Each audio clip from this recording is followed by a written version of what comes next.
This man spent 11 years finally clearing a game, never expecting that the moment he beat it, the game world would invade reality. All humans became players. Kang Jin-hyuk, as the only player who had cleared the game and mastered its secrets, immediately realized this was a chance to change his destiny. While everyone else was confused, he had already secured hidden items from the start, and was first to complete hidden achievements in the game, obtaining the strongest skill from his previous playthrough. Just moments ago, Kang Jin-hyuk was still a small-time streamer. He mainly played a trash game called Tower of Trials. It was called trash because the game was insanely difficult. Not only did it have labyrinths stretching over 10,000 kilometers, it also had bosses so powerful they were nearly invincible. Because it was too hard, many players gave up. Only Kang Jin-hyuk spent 11 years, finally reaching the 50th floor, when he received the system's completion notification. There was also an announcement that the game would be updated. But Kang Jin-hyuk had planned to upload his completion video and then say goodbye to this torturous game. His days of streaming 12 hours a month to earn 3,000 bills needed to change. But when he started his stream, ready to say farewell, another stream caught his attention. In the footage, the Tower of Trials from the game had actually appeared in the real world, along with a notification that the Tower of Trials update was complete.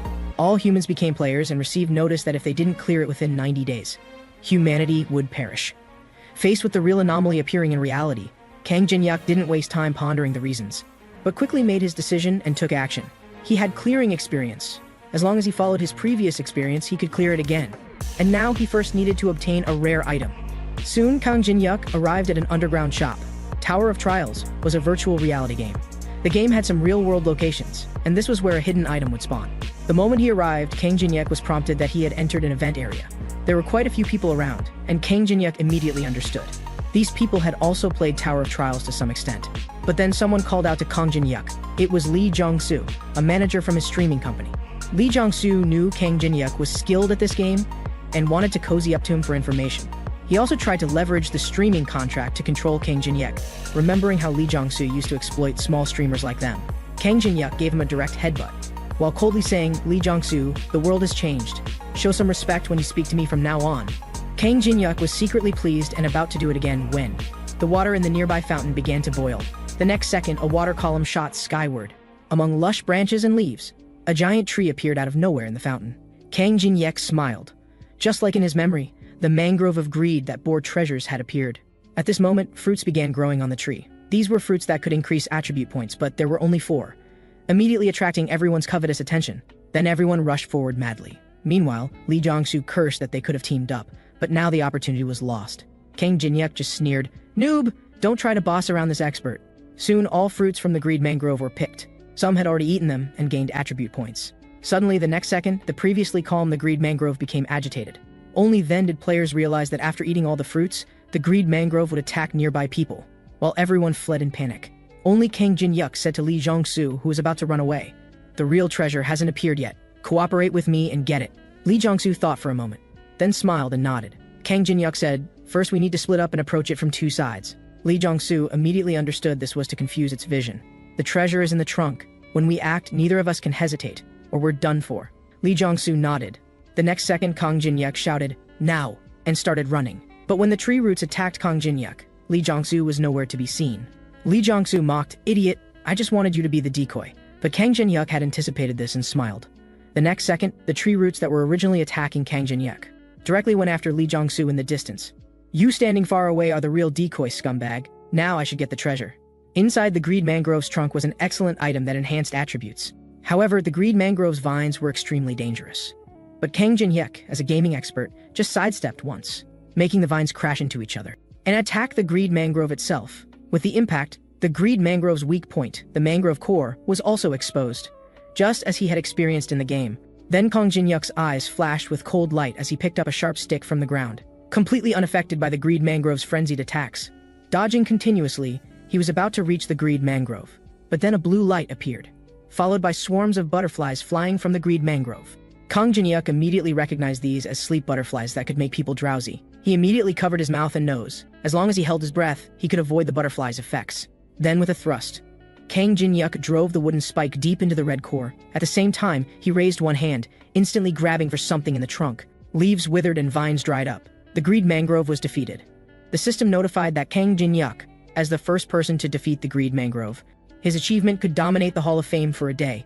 But to avoid exposing his identity, he chose anonymous display. Then he reached forward, taking a round bead from the dead the greed mangrove. This was the excellent item he sought, the greed mangrove essence wood pill.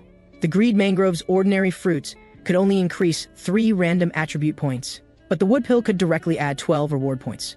Players gained 3 reward points per level up. 1 wood pill was equivalent to making Kang Jin-hyuk gain 4 levels. After Kang Jin-hyuk swallowed the wood pill, his attribute panel directly gained 12 reward points. Now he was the strongest first-level player. An hour later, Kang Jin-hyuk's video of clearing the greed mangrove was posted online by the system, immediately causing an online uproar. At the same time, people offered high prices wanting to contact the player who cleared the greed mangrove. The 1 billion salary made Kang Jin-hyuk somewhat tempted, but then he dismissed the thought. Although his life was poor as the only clearing player, the most important thing he had was information monopoly, which was priceless. Next, he would use his information to obtain the next treasure, affected by the Tower of Trial's appearance. Historical relics outside the tower would gradually become legendary relics. They're not real, of course. Legendary relics that have powers are inside the tower. The ones outside the tower are replicas. In other words, they're copied versions. The place to obtain many legendary relics was the city's museum. However, there was only one museum in the entire city, so people coveting relics would probably gather there. And there would definitely be experts among them. Kang Jin-hyuk pushed open the door. The system notified he had entered an event area. It was very quiet around. But the next second, Kang Jin-hyuk's expression changed. A charred corpse appeared before him.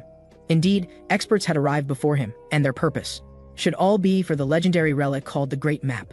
This map recorded the Tower of Trial's various labyrinths, ruins, equipment, and monsters. Although it only had information for the first 10 floors, it was enough to drive people crazy.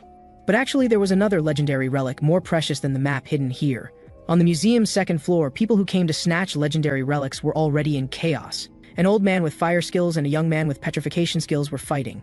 The old man just pointed lightly, and the man was instantly engulfed in flames. So the old man turned to go upstairs, saying, "Leave the rest to you, Lee Yuri." Lee Yuri just touched a sculpture, summoning a powerful kobold. Lee Yuri warned the looters in front of her to put everything down. These were all hers. But Kang Jin-hyuk looked around indifferently, directly picking up a precious ancient painting in front of her. Being slapped in the face, Lee Yuri said with a dark expression, "Want to test how sharp my blade is?" She then sneered, "Go, kill him." The kobold swung its weapon, charging straight at Kang Jin-hyuk. But Kang Jin-hyuk just threw a punch, directly knocking the kobold's weapon away, while others were shocked. Lee Yuri was even more stunned. Kang Jin-hyuk just smiled and said, "Seems your blade isn't that sharp." Lee Yuri told Kang Jin-hyuk not to get cocky. Then she took out 4 more statues from her backpack. The 4 statues instantly transformed into 4 kobolds with different weapons. "I admit I underestimated you earlier, but now, how about this?" Lee Yuri could control 5 kobolds with very little magic, which slightly surprised Kang Jin-hyuk. Some skill, but not much. Probably just a bit better than average. Lee Yuri snorted, coldly, pretentious, really annoying. Kang Jin-hyuk said helplessly, "In that case, watch carefully at the gap between you and me." Saying this, he picked up the ancient painting in his hand, throwing it up while instantly infusing it with magic. The next second, in brilliant golden light, a massive tiger appeared beside Kang Jin-hyuk. Lee Yuri turned pale with shock, while the nearby kobolds also whimpered and growled. Kang Jin-hyuk chuckled lightly. Mere desert jackals dare to bare their teeth at the Mountain Lord. Then he gestured. "Mountain Lord, eat them all up." Instantly, the Mountain Lord's massive tiger claws struck, defeating 1 kobold with just 1 hit. Then the Mountain Lord opened its bloody maw. Tearing and biting, all kobolds died on the spot. Lee Yuri was now nearly suffocating. She had seen various ways of using legendary relics, but someone this overwhelmingly powerful was a first. Facing the Mountain Lord's intimidation, Lee Yuri collapsed directly to the ground. Then Kang Jin-hyuk came before Lee Yuri, just saying, "Hand it over, give me Tutankhamun's mask." Lee Yuri still wanted to resist, but she was met with the Mountain Lord's roar. So Kang Jin-hyuk successfully obtained the relic mask he wanted. Lee Yuri asked if Kang Jin-hyuk came here for that great map. Kang Jin-hyuk replied, "None of your business." Then stroking the Mountain Lord, he had it stay here to watch everyone, while he prepared to go to the 3rd floor. Time to get the Tower of Trial's strongest skill. When Kang Jin-hyuk came to the 3rd floor to collect legendary relics, he didn't expect an old man to be there too. There was also a barrier ahead. The old man muttered that this was his first time seeing this kind of barrier. Neither physical attacks nor magic attacks were effective. Hearing this, Kang Jin-hyuk reached forward. He sensed this was actually a reverse magic barrier. A string of letters appeared in his mind. "I know a way to break this barrier, but I have a condition. You must keep using fire magic. This way the barrier can be weakened. As for duration, it's until I go in and bring out the legendary relic I need." The old man smiled darkly. This sounded like making him a tool.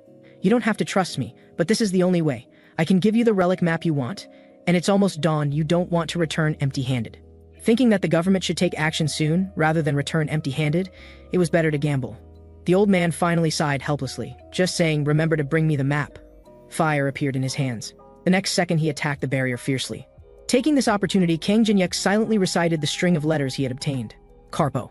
Instantly arriving on the other side of the barrier. The old man outside urged Kang Jinyuk to hurry. Kang Jinyuk nodded, indicating he would. But he inadvertently sneered, provided it was within his capabilities.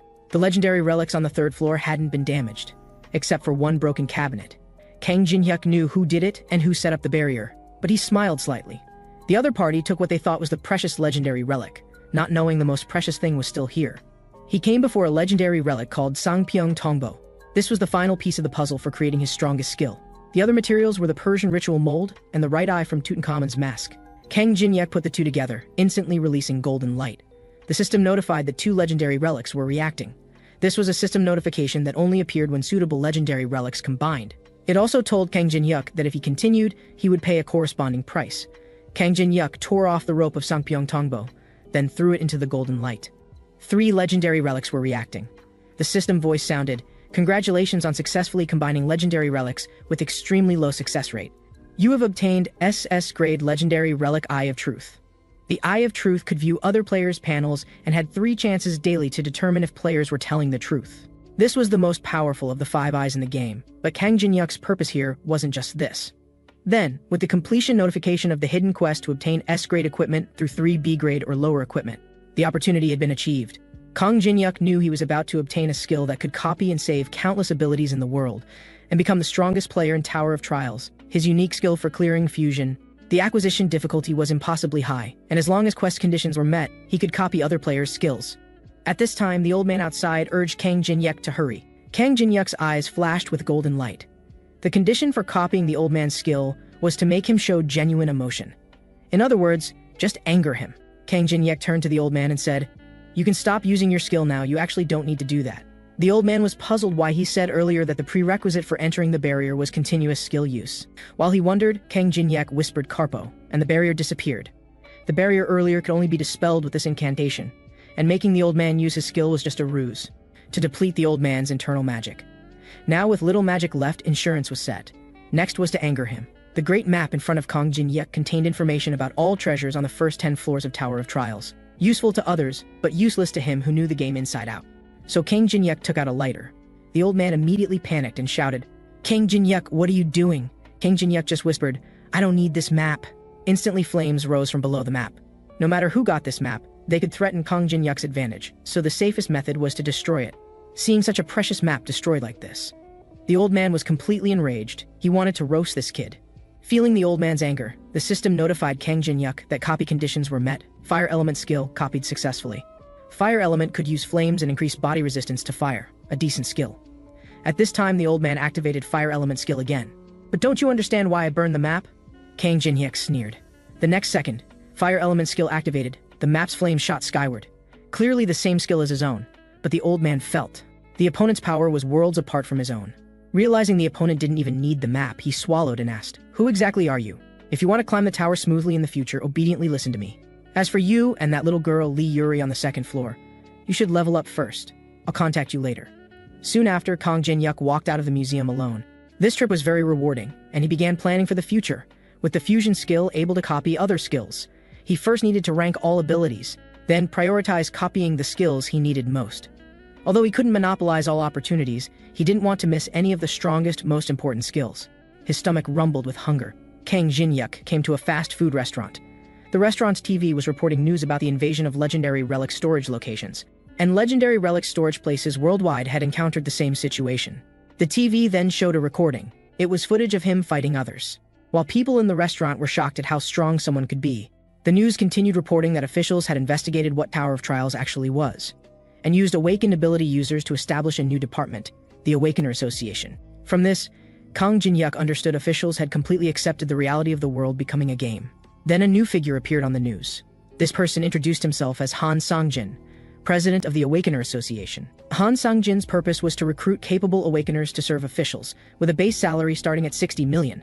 However, excluding the man who appeared on TV earlier, Han Sangjin solemnly said, "In my capacity as president, I propose to that Awakener. As long as you can join us, we're willing to meet all your conditions." I understand Awakener Association President Han Sangjin came specifically for me, but they underestimate me. One highly skilled player I assess more valuable than 100 average players. Tonight, at 7, Tower of Trials would fully open. The scene changed. Tower of Trials had opened. This is exactly like the game I played, and almost everyone here is a newbie.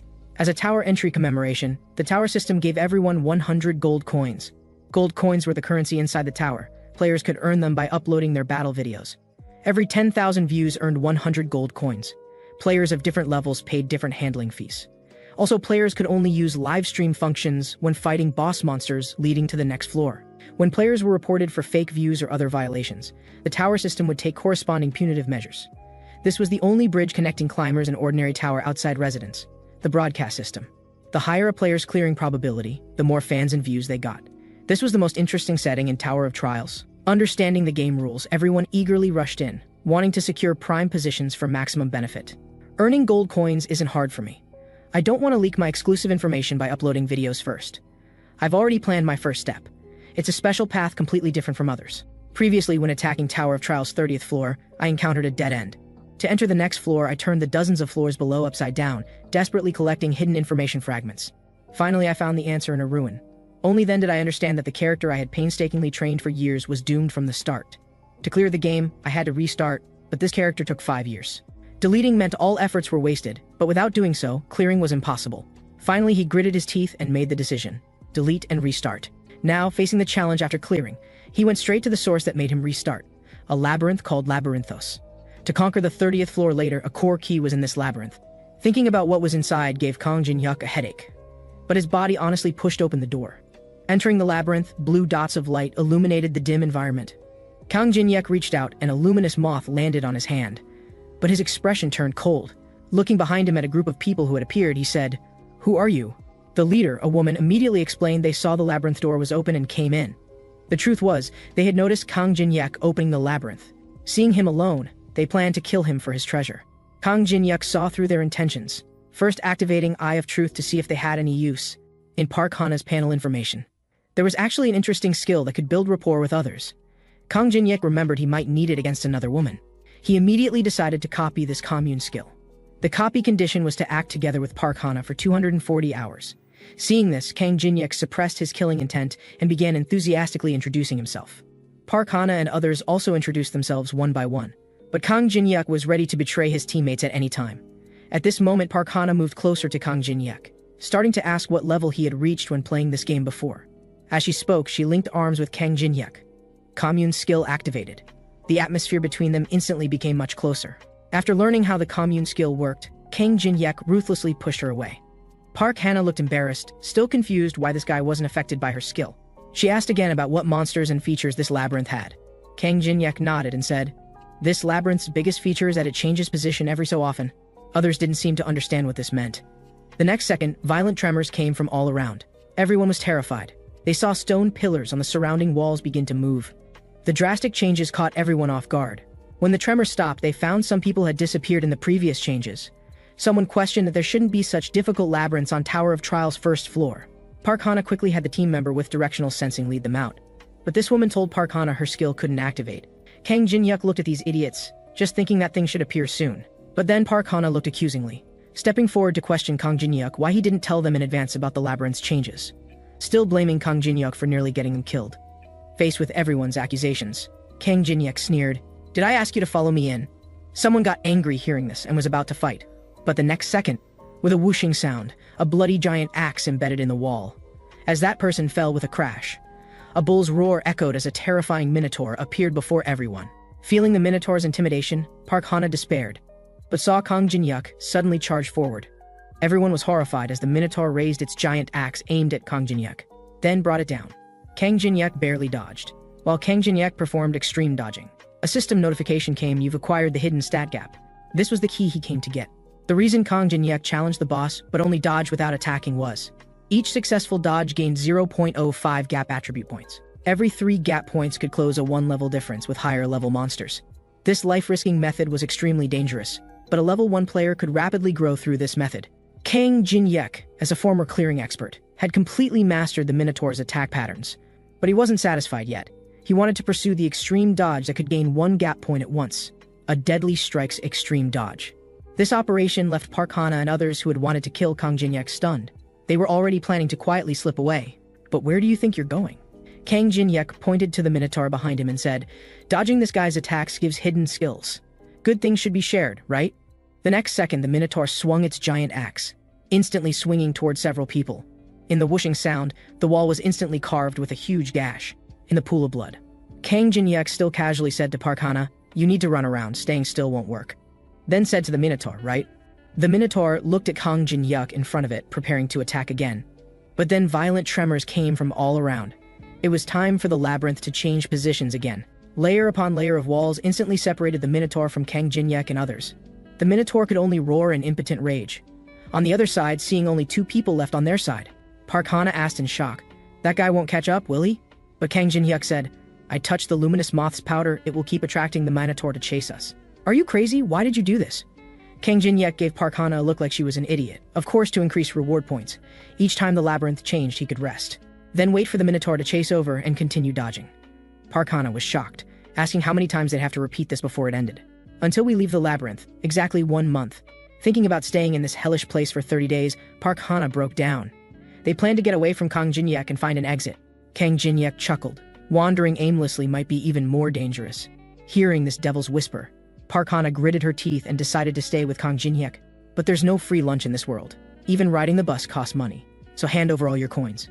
After getting Park Hana and the others' coins, Kang Jin-yuk immediately opened the trading post. Next, he would use his clearing memory to try synthesizing an S-grade equipment. Kang Jin-yuk bought 3 trash items from the trading post for 450 gold coins. Then Kang Jin-yuk whispered, "Equipment combination." In dazzling light, the system notified, "You have obtained the Goddess Fortuna's Wheel of Fortune." The Wheel of Fortune could raise a player's luck value to maximum within 10 minutes, but usage range was limited. But as a former clearing expert, Kang Jin-yuk clearly understood the Wheel of Fortune's limits. As the wheel spun, the system notified his luck value had reached maximum. Then Kang Jin-yuk took out 10 enhancement book-blind boxes, using them all on the short sword in his hand. Instantly, 10 successful enhancement notifications rang out.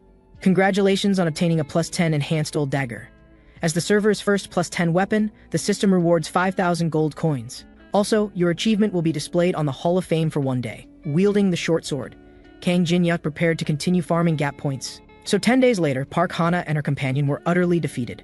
These 10 days they faced Minotaur attacks daily, followed by life-or-death labyrinth changes. The food was only mushrooms and moss. Feeling they couldn't continue like this, Park Hana immediately started a livestream to contact her guild for help.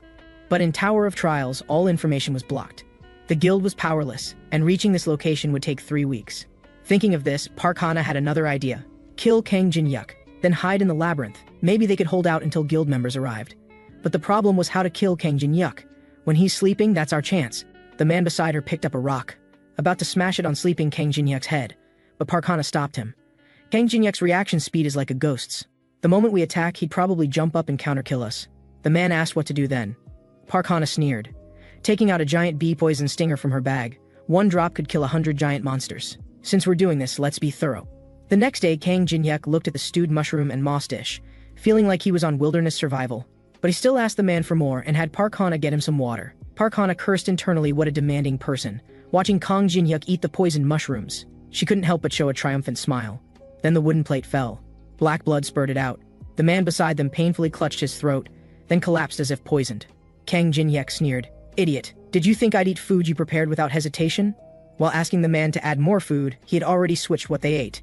Also, Kang Jin-yuk opened the report page, reporting her for secretly live streaming. Livestream function is only for players challenging bosses to the next floor. Your secret use is against the rules. Park Hana still questioned what evidence Kang Jin-yuk had. But Kang Jin-yuk mocked, "I'm so disappointed in you."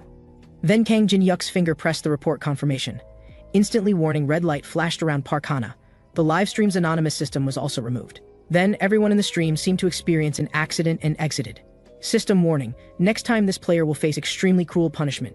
Hearing heavy footsteps, both turned around, seeing the Minotaur charging at them. Park Hana urged Kang Jin-yuk to quickly tell her where safety was. But Kang Jin-yuk snorted, "Why should I tell you?" Park Hana hesitated. "Didn't you tell me before?" Kang Jin-yuk had helped Park Hana before because he needed to complete the 240-hour mission with her. Now with the mission complete, he could copy Park Hana's commune skill, so Park Hana was useless to him. Park Hana panicked, immediately saying her brother was from the guild Black Crow. But the Minotaur directly gave her an axe blow to shut her up, while Kang Jin-yuk leaped into the air and snorted. "Then watch carefully and see which is more terrifying. Your stupid guild or me?" Saying this, Kang Jin-yuk's form exploded into motion, slashing the Minotaur's neck. Though the wound wasn't large, it broke through defense. Kang Jin-yuk sighed. Indeed, the gap points weren't raised in vain, though he couldn't kill the opponent yet. As long as he kept dodging to increase gap points, he'd eventually be able to kill it. Moreover, he had another method to accelerate gaining gap points.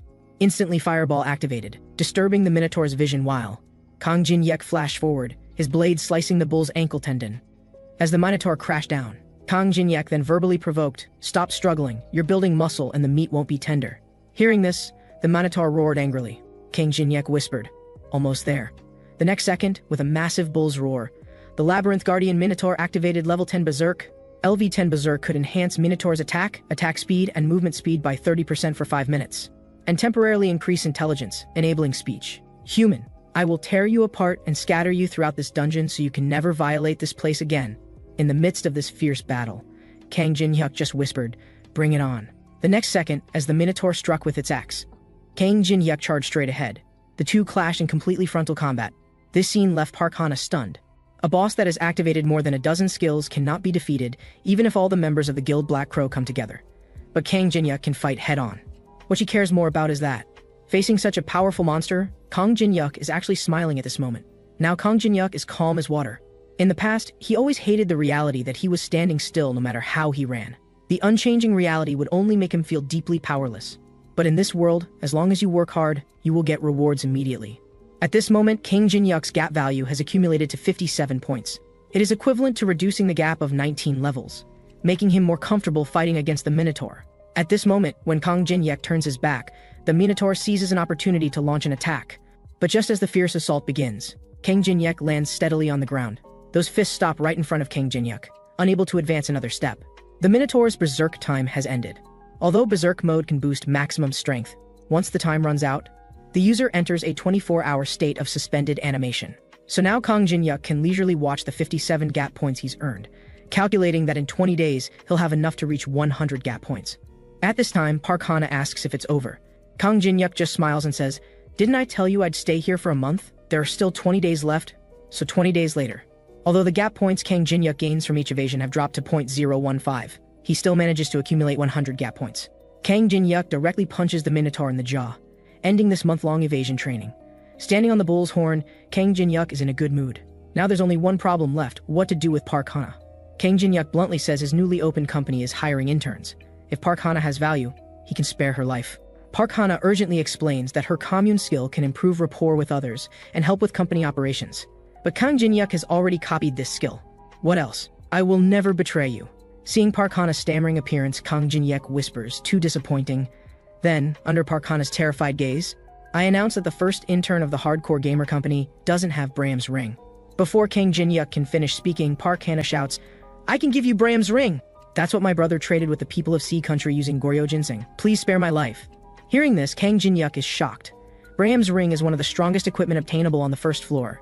It increases movement speed, magic resistance, and can even reduce monster attributes. He immediately activates Eye of Truth and confirms Park Hana isn't lying. "Congratulations, you're now an intern at our Hardcore Gamer Company. However, we don't pay interns, and whenever I call you, whether it's 3 a.m. or whatever island you're on, you must come immediately." Then, amid Park Hana's confusion, Kang Jin-yuk says, "Also, we need to sign a contract." Kang Jin-yuk then selects Commune and Fire Element skills from his copied abilities, and activates Skill Fusion. The system prompts, "You've acquired Brand of Obedience." This might hurt a little. Park Hana still doesn't understand what this contract is about. Kang Jin-yuk explains, "You didn't think I'd make you sign on paper, did you? Welcome to my black company, intern." Then with a scream, the system prompts, "You have left the Brand of Obedience" on Park Hana's face. Brand of Obedience, those branded must completely obey the caster's commands. Any disobedience will result in burning agony. As the labyrinth gate opens and they see light again, Park Hana, who was trapped in the labyrinth for 30 days, finally comes out and cries with excitement. The system then announces that each player who clears the labyrinth receives 5,000 coins. Park Hana is still immersed in the joy of finally breaking even. Then hears Kang Jin-yuk coldly say, "Hand over all your coins." So now Kang Jin-yuk has an astounding 10,000 plus coins. Additionally, Kang Jin-yuk demands Park Hana bring him Braham's ring within 3 days, but Park Hana says 3 days is too short. In that case, make it 2 days. As the Brand of Obedience activates, Park Hana says pitifully, "No matter what, I'll find a way to get it." At this time, the news reports that the nation's top-ranked gaming guild is preparing to attack the 3rd floor of the Tower of Trials. But in Kang Jin-yuk's eyes, having cleared the game before, this is simply laughable. In his view, they're rushing because they want to monopolize the tower's resources. But each floor gives 90 days to clear, and now there's no need to attack even the second floor, let alone the third. If you don't build a good foundation before increasing difficulty, you'll be instantly crushed by the fierce difficulty spike. Moreover, if humanity can't clear the next floor within 90 days, humanity will perish. To understand the current situation, Kang Jin-yuk returns home and decides to first collect various information about what happened in the outside world over the past month. However, to accurately and efficiently gather information, he needs to meet a few people. Soon after, Kang Jin-yuk arranges an offline meeting with some people he used to game with. These two are human Baldy Lee Taemin and Bulgwangdong Nuclear Fist, Yu Yeonhwa, along with Captain Farting Kang Jin-yuk himself. Though the names are somewhat embarrassing, the group gets along well. Through their conversation, Kang Jin-yuk gains a basic understanding of the game's current situation, including the actions of representative guilds from various countries, the movements of streaming broadcasters, and the newly emerged demonic group that kidnaps people to operate coin factories. Additionally, Lee Taemin mentions that recently there's been a test, due to the dramatically increased casualties on the second floor of the Tower of Trials. So the government's Awakener Association has set up a test that people must pass to continue challenging. Those who pass will bear corresponding identification codes. Hearing this, Kang Jin-yuk understands this is probably the official's method to gather hidden strong players. However, he might be able to utilize this system. Furthermore, in the Awakening test, players rated F-class or below will lose their qualification to enter the second floor. Conversely, players receiving high evaluations will immediately receive invitations from officials in top-ranked guilds. Therefore, people at the Awakening test site can be divided into 3 categories: those praying they can reach F-class or above, paparazzi trying to capture news of high-level strong players appearing, and some geniuses wanting to reveal their strength. The arrivals are Park Hana and Park Hajin, siblings from the guild Black Crow. Additionally, there's another person behind them. This person is Kim Taeji, an expert from the Warrior Guild. Seeing random nobodies also queuing for the test, Kim Taeji immediately has Park Hajin and others drive away all those standing in front of them. During the instant security clearance, Kang Jin-yuk and his group are also affected. The security guard questions what they're doing and why they're not moving aside. Kang Jin-yuk says helplessly, "Naturally, we're queuing and waiting for our turn." Park Hajin comes over to push the bodyguard, reproaching, "You can't even handle such a small matter properly." He immediately points at Kang Jin-yuk, telling him to get lost. Kang Jin-yuk frowns and immediately activates Eye of Truth. While obtaining Park Hajin's status information, the condition to copy his skills is to raise the opponent's hostility to maximum. At this time, Park Hana rushes over to see what's happening, but then her face changes. Her stupid brother is actually provoking that terrifying demon. The next second, with a crack, "What are you barking about?" Park Hajin looks at this guy who appeared out of nowhere. The next second, he pulls out a dagger to teach the other party a lesson. Seeing the opponent courting death, Kang Jin-yuk forcefully squeezes the water bottle in his hand. While disrupting the opponent's vision, he instantly thrusts forward, breaking the opponent's leg while already reaching behind him. Amid everyone's shock, Kang Jin-yuk acts as if he's done something trivial. Park Hana, who knows Kang Jin-yuk's strength in the crowd, is already trembling. That's enough. But at this time, Kim Taeji from the Warrior Guild approaches Kang Jin-yuk.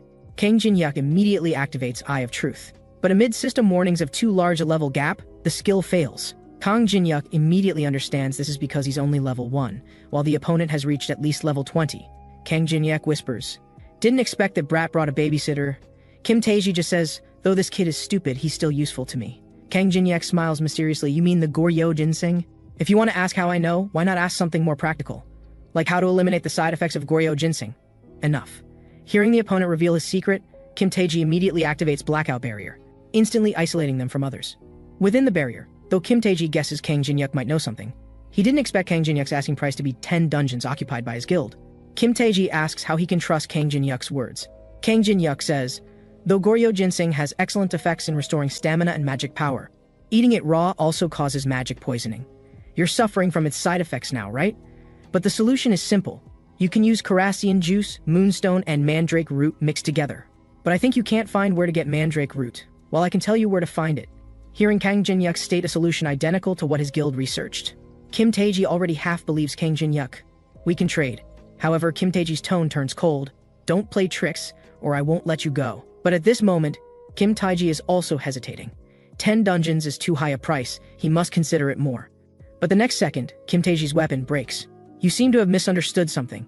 I'm the one making the proposal and giving you a chance." At this time, outside the barrier, Lee Taemin and Yu Yeonhwa are dealing with people attacking them. Yu Yeonhwa coldly snorts, "Anyone not afraid of death, step forward." But then, the blackout barrier dissolves, and Kang Jin-yuk walks out. "Yeonhwa, calm down." Seeing this, the two immediately step forward, asking if they should kill them. Meanwhile, Park Ha-jin can't believe Kim Tae-ji just let those people go. He's about to make a move, but is instantly grabbed by the throat.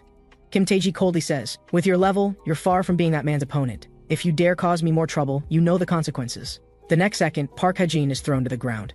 At this moment, Park Ha-jin feels immense humiliation and swears to make Kang Jin-hyuk pay. Meanwhile, Kang Jin-hyuk successfully copies Park Ha-jin's skill, shallow breathing. Shallow breathing allows voluntary control of pulse and breathing. Now, it's time to experience that level test. Kang Jin-hyuk arrives at the strength testing area. Though he could use skills, he says just an old dagger is enough. He then ignores the low-level magic crystals for measurement and goes directly to the intermediate magic crystal. The staff member tries to remind him that ordinary people can't use that, but the system prompts that gap skill has reached maximum value. Kang Jin-hyuk's aura surges. In a flash of blade light, the knife instantly cuts through the entire magic crystal. Looking at the intermediate magic crystal split in two, the nearby staff member is dumbfounded. Many people can't even meet the magic crystal's magic requirements, and this is the first time he's seen someone slice through an entire magic crystal. The system simultaneously rates the level as S. That person immediately wants to report to superiors. But please wait a week before reporting. The person is somewhat confused. Kang Jin-hyuk just says, "I have some personal reasons, and I deeply understand one principle. A nearby fist is more terrifying than distant regulations." Kang Jin-hyuk then easily walks out of the testing area, but encounters a familiar person at the door. It's Park Hana, who came with Braham's ring as agreed. After handing over the ring, Park Hana wants Kang Jin-hyuk to remove the brand on her, but is cruelly rejected. He only leaves one sentence, "I'll see how you perform in the future." On the other side, Yu Yeonhwa and the others are incredulous to learn that Kang Jin-hyuk's evaluation level is actually F-class. Actually, Kang Jin-hyuk deliberately concealed it, because players who don't pass the first round of level evaluation have a second round of testing. He wants to go to the second round testing location with an appropriate identity to get something. The second round test requires players to clear any dungeon full of monsters. The place he's going to, whether it was in the Tower of Trials 10 billion years ago, or in today's game turned reality, has always been considered a forbidden zone that no one can conquer. So a few days later, Kang Jin-hyuk changes his appearance and comes to the dungeon called the Corridor of the Corrupt. "Hey, Mr. Kang, come help move things." This ruin has been occupied by a guild. To reasonably come to this place, Kang Jin-hyuk registers as a porter and mixes in. At this time, a colleague asks Mr. Kang why he came to such a dangerous place. Kang Jin-hyuk just smiles and responds, "Life's pressures." That person takes out his phone and says he has a wife beautiful like a fox and two children cute like rabbits, and he came here for them. Hearing these words that sound like death flags, Kang Jin-hyuk breaks into a cold sweat. That person tells Kang Jin-hyuk to be careful here because machines can't start inside, and ambulances can't reach them. Don't worry, at least everyone in this team will return home safely. Hearing Kang Jin-hyuk's confident statement, that person smiles politely. "I'll take your word for it." Young people today are really spirited. Soon arriving at the destination, Kang Jin-hyuk and others as the support team need to wait for the strike team that took the dungeon conquest mission to arrive before they can continue forward. But at this time, the special reward for the first Tower of Trials clearer has been delivered. A system prompt that only Kang Jin-hyuk can see suddenly appears before him. Opening the special reward, luck and adaptability values each increase by 20%. Cold Heart has activated. Allows you to stay calm in emergency situations. Passive skill monopoly has been activated. When you monopolize all rewards, you can obtain the most valuable reward among them. Seeing the monopoly skill description, Kang Jin-hyuk thinks that in the Tower of Trials there are many mystery box rewards. But even among 1,000, you might not find one that yields something good. But the monopoly skill can actually let him ignore probability and obtain the most valuable item. This skill is simply too amazing. At this time, brilliant beams of light appear behind Kang Jin-hyuk. Guild Balhae's main strike team has arrived. Song Cheonhwa is the team captain. The nationally top 10 ranked gaming guild Guild Balhae successfully cleared the outer area of the Corridor of the Corrupt dungeon. But this seems strange in boss Kang Jin-hyuk's eyes. In his view, this guild's strength completely doesn't support them reaching this point. At this time, the porters follow the strike team to explore deeper. The foreman tells Kang Jin-hyuk to deliver water to the assisting foreigners. But seeing the symbols on those foreigners, Kang Jin-hyuk's gaze sharpens. This is the elite guild from Continent U, Guild Zion. Meanwhile, in the crowd, a shorter person catches Kang Jin-hyuk's attention. Kang Jin-hyuk decides to choose this person to gather some intelligence. "You've worked hard, have some ice water?" Kang Jin-hyuk simultaneously activates the commune skill. Amid the system prompt that the opponent gains a slight favorable impression of you. "Thank you." Under the armor appears a handsome blonde girl. "It's her!" Kang Jin-hyuk's heart stirs. This girl is the youngest daughter of the Lorenzia noble family from Continent U. Also, an all-around player who can wield divine power and possesses attack, defense, and auxiliary healing skills. Known as the Saintess of Amsterdam, Teresa de Lorenzia. With Teresa here, Kang Jin-hyuk now understands how this group could fight their way here. However, elite players are all attacking the third floor, so Teresa appearing here is somewhat strange. Kang Jin-hyuk immediately activates Eye of Truth. The system prompts that the level gap is too large, skill activation failed. But the next second, luck and adaptability values have reduced the gap. You have activated level 2 Eye of Truth. You have seen through the opponent's status. Kang Jin-hyuk is surprised but pleased, then sees Teresa's excellent attribute panel, simultaneously seeing the career quest in progress mark in the status. Kang Jin-hyuk also understands Teresa's purpose for coming here. The system also prompts that Teresa is a top 100 player worldwide. When you save her from danger, you can copy one of her skills. Thank you. At this time, Teresa finishes the water and kindly thanks Kang Jin-hyuk. You're welcome. Kang Jin-hyuk thinks, I should be thanking you, because you've given me the opportunity to obtain the skill rated as the strongest inherent ability by the Night Circle, the Blessing of the Stars. But the question is, how can he put this woman in a predicament and then save her life? Meanwhile, Strike Team Captain Song Cheon-hwa receives bad news. A team of advanced scouts was completely wiped out. Also, a first-level guardian is watching the invaders and will awaken the dungeon guardian in 10 minutes. Seeing the alarm system triggered by some unknown fool, Song Cheon-hwa nearly goes mad. If the guardian appears, their team will lose at least half its members. There are still 10 minutes. Perhaps an orderly retreat still has a chance. But no, he finally climbed to the team captain position. The first mission can't end like this. He makes a decision, continue forward. Bro, are you serious? The guardian is about to come, others question. Stop talking nonsense. If something happens, I'll take responsibility. Besides, we're not without a chance of victory, because we have the Saintess Teresa. Meanwhile, solo players who came with the guild also receive news of the Guardian's awakening. A woman tells the others not to get excited. Guild Balhae is a major guild, and they solo players just need to follow orders. But the next second, a pair of giant hands appear behind her. Blood splatters instantly. The dungeon guardian has appeared. Captain Song Cheon-hwa shouts, "Prepare for battle!" Everyone is challenging the elite monster, but even with the front line raising shields, and support players releasing buff skills, facing the powerful relic guard, one axe strike nearly overwhelms the front line tank. Even the non-guild players who came to challenge together can now only be left to fend for themselves. The solo players also know they've been abandoned, and pray in their hearts for someone to save them. The next second, amid urgent footsteps, blonde hair appear and level 4 skill sign of the cross activate. Under brilliant holy light, one person instantly kills all relic guards while making a cool entrance. In the blazing golden light, it's Saintess Teresa. Noticing that relic guards have broken through to the logistics unit, Teresa immediately decides to move to provide support. But the logistics area is already in chaos. The foreman remembers how Kang Jin-hyuk previously said they could return home safely. But looking at the relic guard before him, he really wants to say what nonsense. But the next second, purple light flashes. What are you talking about? I said I'd get you home safely. The foreman is shocked and shouts again, Mr. Kang, there's another monster behind you? But Kang Jin-hyuk easily dodges. While avoiding the attack, fire element skill activates. Flames instantly engulf the monster, killing it on the spot. After comforting the foreman, Kang Jin-hyuk ponders who would go to the trouble of awakening the relic guards. At this time, Kang Jin-hyuk still wants the foreman to leave quickly. But suddenly blonde hair flutters by. The foreman is instantly carried to a distance by someone. While that person coldly says, I thought you were a kind-hearted good person, but you actually threaten non-combatants with a knife. You're the one who awakened the relic guardians, right? Now I'm going to arrest you. Hearing these inexplicable words, Kang Jin-hyuk is stunned. Excuse me? But the next second, Saintess Teresa has already attacked. Then she says, don't resist, I won't hurt you. Looking at the smashed ground, Kang Jin-hyuk thinks, how can I believe you? But now Teresa is too angry to be rational, and there's no chance for him to explain. In that case, while dodging an attack, Kang Jin-hyuk suddenly swings his arm, instantly sending Teresa flying to the ground. Then a knife is pressed against Teresa's face. I'm not the culprit who awakened the Guardians. If I were, I would have killed you by now. At this time, the foreman also comes over to explain that it was Kang Jin-hyuk who saved him. Hearing this, Teresa is dumbfounded. After getting up, she can't help but apologize repeatedly to Kang Jin-hyuk. Kang Jin-hyuk waves his hand. Then hearing Teresa ask, why are you hiding your strength?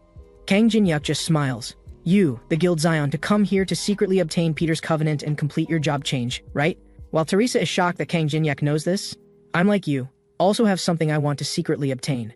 And I know all the strategies for clearing this ruin. And Teresa, you're very capable. The things we want are in the same place. How about it? Want to go together? On the other side, hearing that Teresa wants to act alone, Song Cheon-hwa has a "are you crazy" expression. But Teresa mentions their previous agreement that she has complete freedom to act on her own before attacking the boss. Hearing this, Song Cheon-hwa is embarrassed. Finally, he waves his hand and says, fine, but you must return to our agreed location. Additionally, Teresa asks if she can take a porter to help, and Song Cheon-hwa says, do as you please. So Teresa's eyes light up. The porters all have grim expressions. Though Teresa is beautiful, leaving the main force to act alone is suicide. At this time I'll go, I'm willing to go. Kang Jin-hyuk dramatically steps forward. The others nearby quickly try to dissuade him, The Saintess is nice, but you can't gamble with your life. Love isn't more important than life. You're too young. Hearing this, Kang Jin-yuk plays along, saying, Uncle, you can see my burning passion for someone. At this moment, I must brave fire and water for my love, even if it costs my life. The uncles are struck by this. Damn, this is youth. Youth. Go, Mr. Kang Porter. The last romantic of this era. Hearing the discussion behind him, Kang Jin-yuk just wants to say, what can I say, man? At this time, Kang Jin-yuk and Saintess Teresa arrive at the depths of the dungeon and see monsters surrounding a strange red coffin. Teresa directly states that the job change item she needs is in that coffin. But first they need to find a way to remove the barrier outside the coffin. As the two ponder, system warning, the master of the corrupt corridor is watching you. Kang Jin-yuk is startled, knowing this is a prompt caused by a terrifying existence hidden in the ruins. Just as he wonders why this guy has taken interest in players, Teresa simultaneously asks, is this from the boss? Watching us means he recognizes us? No, it means he recognizes me. Kang Jin-yuk's inexplicable confidence makes Teresa feel a bit awkward. So she asks, you said you know all the functions here, so what should I do next? The next second, Teresa soars into the air, arriving among the monsters. While all monsters are attracted, Teresa has activated level 5 skill battle song. All attributes increase by 3 points for 10 minutes. According to Kang Jin-yuk's instructions, what she needs to do is simple. Attract all the monsters' attention. Facing the siege of numerous undead creatures, Teresa then activates level 5 divinity reinforcement. As holy light restrains undead creatures, Teresa moves among the monsters like entering uninhabited territory. While all monsters are attracted by Teresa, Kang Jin-yuk steps forward, stepping on the monsters to quickly approach the barrier coffin. But then a red-black lightning flashes at his neck. Instantly, a violent explosive attack hits Kang Jin-yuk's location. System prompt, the ruins hidden King Elite Lich has appeared. At this time, amid the rolling smoke, Kang Jin-yuk appears unharmed. He had anticipated the Elite Lich's appearance. However, among the undead monsters, several more relic guards suddenly appear, which is beyond his expectations. Though the relic guards interfere, as long as he pays attention to positioning, the Elite Lich's dark lightning can help him deal with these guards. Moreover, the Elite Lich's lightning has another characteristic. It can shatter any barrier. At this time, lightning attacks toward Kang Jin-yuk's face. Kang Jin-yuk dodges with positioning. The lightning races straight toward the barrier outside the coffin. Amid the instant shattering, the system prompts, magic barrier has been destroyed. The air seems to become awkward at this moment. Kang Jin-yuk takes advantage to break through the remaining guards. Looking at the Elite Lich before him, he coldly says, now you're alone. What should we do? The next second, sword light flashes and the Lich is killed instantly. But this wasn't done by Kang Jin-yuk. Finally found you. Someone crushes the skeleton underfoot. Only one guy moves like he can predict monster actions. I knew you'd come here. Long time no see. Kang Jin-yuk looks at the man before him and says, who are you? The man, seeing that Kang Jin-yuk doesn't recognize him, asks in disbelief, you really don't recognize me? Looks like I still have to rely on myself. Kang Jin-yuk activates Eye of Truth and immediately gets the opponent's name, Xian Yusong. The condition to copy his skills is to defeat him using the swordsmanship he's proud of. Kang Jin-yuk also notices the long sword in the opponent's hand marked with Qian Long. He suddenly remembers the one missing from the museum. He thinks of someone who would carry this sword. That was before the Tower of Trials became reality, when he once defeated someone. After that, this guy would challenge him to duels whenever he got the chance. So it's you, that psycho stalker. You only recognize me now? Are you looking down on me? Kang Jin-yuk thinks this person's stubborn temper just gives him a headache. Now that the game has restarted, I won't lose to you again. If you insist on fighting, I won't stop you. But my companion won't just stand by and watch. Xian Yusong roars, I won't let anyone interfere with our duel. Xian Yusong then activates the skill battlefield selection. As the surrounding scenery gradually changes, Kang Jin-yuk reaches toward an object in the coffin. Teresa doesn't have time to intervene. Kang Jin-yuk whispers, see you later. The next second, both disappear from the scene. Xian Yusong pulls Kang Jin-yuk into an arena, simultaneously activating skill one-on-one, increasing his all attributes by 10%, while decreasing Kang Jin-yuk's all attributes by 10%. Sensing that the battle situation was extremely unfavorable to him, Kang Jin-yuk just let out a cold laugh. The next second, a system notification appeared, detecting that your battle situation is extremely unfavorable. The special condition for skill fusion has been triggered. When the battle becomes extremely disadvantageous to you, far exceeding the original copy difficulty, the copy condition changes to, first copy the skill, then meet the copy condition. I want to copy Qian Yusong's unique skill. You have copied the opponent's unique skill, Sword Song. Sword Song increases understanding of sword-type weapons by 200%. Your body can naturally find the most suitable sword techniques, while overall sensitivity reaches its peak. Seeing Kang Jin-yuk seem distracted, Qian Yusong shouted loudly, Kang Jin-yuk, don't be too arrogant, and immediately charged forward to kill. Kang Jin-yuk snorted coldly, gripping his old dagger. In an instant, with Kang Jin-yuk's incomparable body control ability, he fought against Qian Yusong on equal terms. Seeing that Kang Jinyuk wasn't using his signature mid-range tactics and was only using a short blade, Cheon Yusong was puzzled about what Kang Jinyuk was up to. Kang Jinyuk smiled relaxedly and said mockingly, "A short sword is enough, and the swordsmanship is quite interesting." This completely enraged Cheon Yusong. "Even now, you're still ignoring me." Instantly, Cheon Yusong swung his sword upward, activating his level 6 skill, soul-chasing sword energy. Seeing his opponent use sword energy against him, a novice in swordsmanship, Kang Jinyuk called it excessive. "You're a novice? Stop talking nonsense," Cheon Yusong angrily responded with an international-friendly gesture to Kang Jinyuk. Considering that using a short sword against sword energy would consume weapon durability too quickly, and who knows when the fight would end, he decided to create an ability that could counter sword energy. Kang Jinyuk whispered, "I want to fuse Sword Song with Demon Spirit Marble." In an instant, purple light flashed. "You have activated skill fusion. You have fused skill Sword Song with equipment Demon Spirit Marble. You have obtained the unique ability Grave of Swords. Grave of Swords increases understanding of sword-type weapons by 500%. Instantly, a powerful aura surged from around Kang Jinyuk. At the same time, you have activated Grave of Swords. You have activated skill, Knight of the Black Moon. Feeling Kang Jinyuk's overwhelming presence, Cheon Yusong could hardly believe it. On the battlefield most favorable to him, his opponent didn't use his signature mid-range tactics. And despite having a clear 100% advantage over him, he still felt he couldn't defeat Kang Jinyuk. Whether in the game or now that the game had become reality, he had given his all to defeat that guy. Why? Why can't I still surpass you?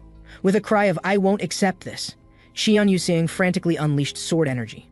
Purple light flashed in Kang Jinyuk's eyes. Between flashes of blade light, he instantly severed all the sword energy. As Cheon Yusong's face turned pale with shock, Kang Jinyuk appeared behind him in an instant. "I've fought many people. Those guys used weapons faster and stronger than your sword." Instantly, a powerful force struck down on the Qianlong sword. Then, with a flick of his wrist, Kang Jinyuk sent the Qianlong sword flying from Cheon Yusong's hand. "Looks like this time I win again. I can't even remember how many wins in a row this is." 138, Cheon Yusong said weakly. "This is the 138th time. Just kill me," Kang Jinyuk smiled. "Then the next duel will be my 139th consecutive win." You also know that the Tower of Trials isn't an easy place. Even top experts can die instantly from carelessness. So we need as many experts as possible here. A top player like you is even more indispensable. While Cheon Yusong was still immersed in Kang Jinyuk's words acknowledging him as a top expert, Kang Jinyuk was thinking, "The copy skill has a 60-day cooldown for the same player. I won't let you run around. This way I can wait for Cheon Yusong to deliver various top-tier skills to me next time." With his hand extended, the commune skill activated. "I admit I lost this time, but next time won't have the same result." After the battlefield selection was lifted, Cheon Yusong said, "By the way, I still don't know your real name." Kang Jinyuk replied, "Our relationship isn't good enough to exchange names yet. In that case, I'll still call you by your game name." Hearing this, Kang Jinyuk's face changed. "No, don't. Captain Farting. Ha ha ha. Poopy fart. You bastard, I should have told you earlier." The scene returns to the strike team. A team member detected that a formidable enemy was moving toward their direction. At this moment, panic filled everyone's hearts. Suddenly, an iron golem arrived before them. And standing on the iron golem's head was a vampire elder. He elegantly walked down. Upon seeing the humans, he even bowed respectfully. "I'm one of the blood relatives of the original vampire and master of this ruin." Song Chonhua held a knife to the vampire's neck and asked, "What do you want here?" The vampire elder wasn't angry even though players surrounded him with swords. He said, "It appears you're the leader here. I've come to take you to an interesting place. Will all of you follow me without resistance?" The vampire elder deliberately cut his finger to draw blood. At this moment, everyone's feet were surrounded by the vampire elder's blood. Skill Bloodfest activated. Everyone was taken away by him. Meanwhile, Saintess Teresa was using divine power to evolve a precious item, Frozen Tear. At the same time, Kang Jinyuk obtained the Demon Spirit Marble. He had acquired this Frozen Tear. The evolved Frozen Tear could increase a player's maximum mana.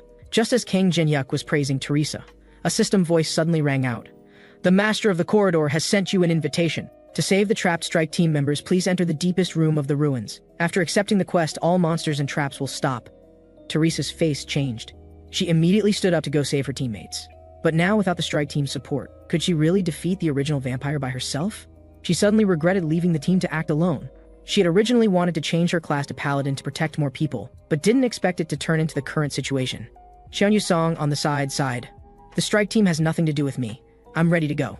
But passing by Teresa, Cheon Yusong said, "I have something to say that might be useful to you.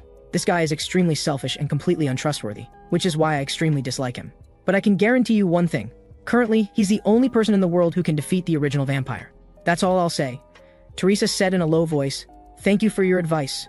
Then she said to Kang Jinyuk, Jin-hyuk, I want to make a contract with you. My down payment isn't cheap. Is that okay? Don't worry, as long as we can save the strike team members, I'm willing to pay any price. Looking at Teresa, who still insisted, alright, let's give it a try. System notification, quest accepted. Immediately the two arrived at the deepest part of the ruins. The amazing magical power emanating from the surroundings made Teresa secretly shocked. Don't be afraid. We already knew our opponent was strong, didn't we? And in battle, it's not always the stronger one who wins. Do you have any plan? I only have one request. No matter what happens to us inside, you must trust me. In an instant, they entered the door. What met their eyes were countless blood relatives. You finally come. I was getting bored waiting. In the room's throne, a silver-haired girl whispered. It was the original vampire, Alice Fawn Ataraxia. What happened to the strike team people? Alice snapped her fingers. System notification. Dimension severance has been lifted. Kang Jin-hyuk saw the captured people. Kang Jin-hyuk used true sight to observe the surroundings, and noticed that Park Ha-jin was also among them. He immediately guessed whether this kid had awakened the Guardian earlier. The reason I invited you is because of the scent emanating from your body. I've never smelled such a sweet fragrance. Ordinary people's blood can't compare to the blood fragrance you emit. Hearing Alice talking about something sweet, this was quite different from the original vampire in Kang Jin-hyuk's memory. You seem very troubled. Who wouldn't be troubled being targeted by a vampire for their blood? Don't worry, I'm always conservative with fine cuisine. I'll raise you until you're 80, then kill you.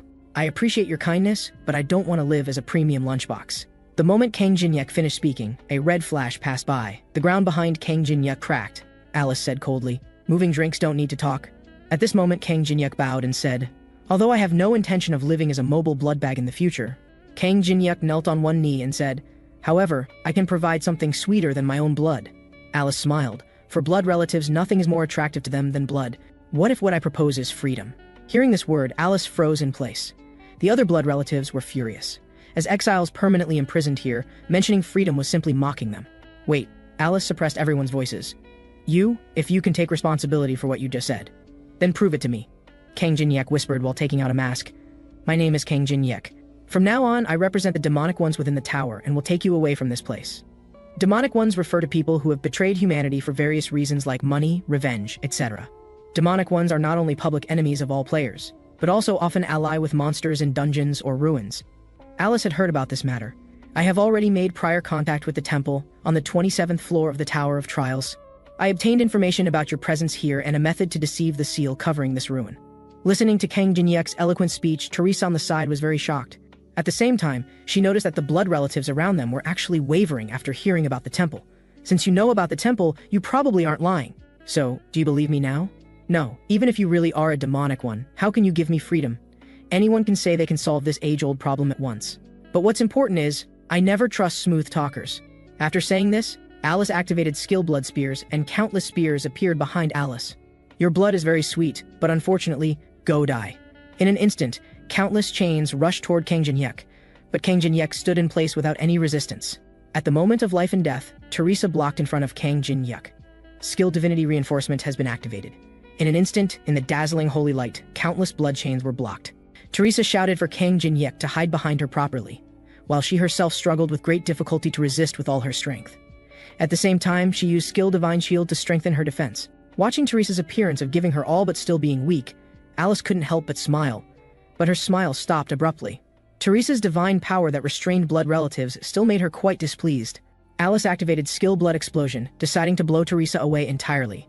Looking at the amazing magical power before her, Teresa wondered if she could last 1 second or 2 seconds. But she smiled. No matter what, she believed in Kang Jin-hyuk behind her. But suddenly, Kang Jin-hyuk's dagger pierced through her body. Teresa's blood gushed out, looking at that familiar weapon that had pierced through her body. A trace of disbelief showed in Teresa's eyes. Jin-hyuk, you... Alice stopped her attack upon seeing this scene. At this moment, Kang Jin-hyuk asked Alice if she could now believe his determination to help her. Seeing that Kang Jin-hyuk had actually betrayed the companion who saved his life, Alice said, interesting.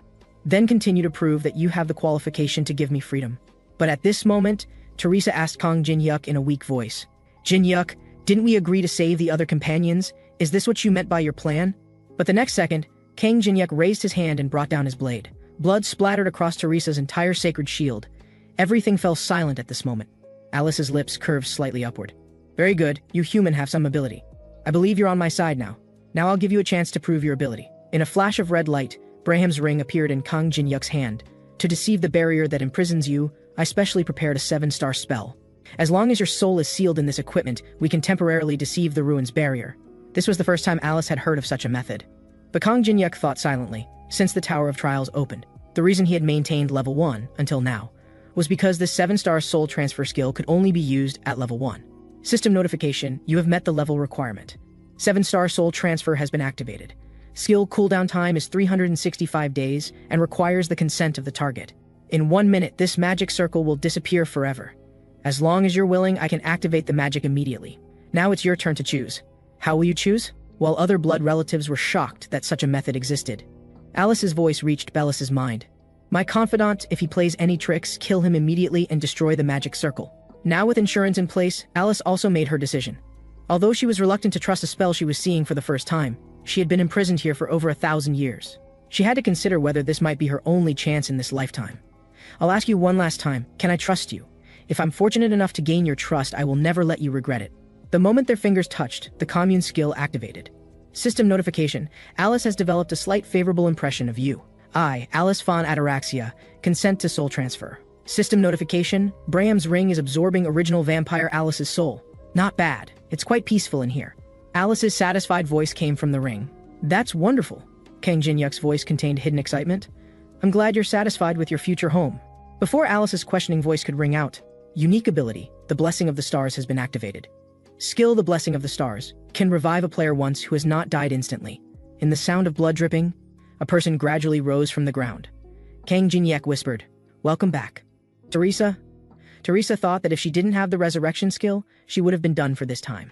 At this moment, Alice in the ring angrily said, how dare you treat me like this? Bellis, kill this liar for me. Teresa also had many questions at this time, but she suppressed her inner doubts and went to save the other teammates first. At this time, Bellis was furious, and seeing the original vampire sealed, he couldn't sit still anymore. He activated Skill Blood Wave to finish off Kang Jin-yuk. Facing the towering Blood Wave, Kang Jin-yuk activated Fire Elemental skills.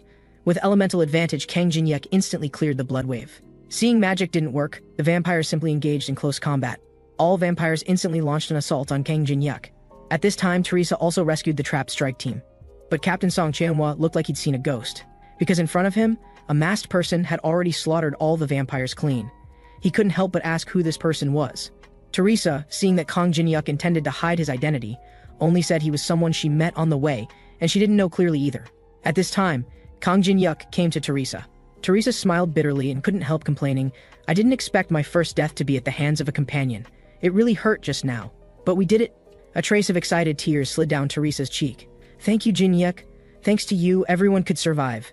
System notification, you have saved Teresa's life. Copy condition satisfied. Skill, the Blessing of the Stars, has been copied. Now it was time to collect the treasures for clearing the ruins.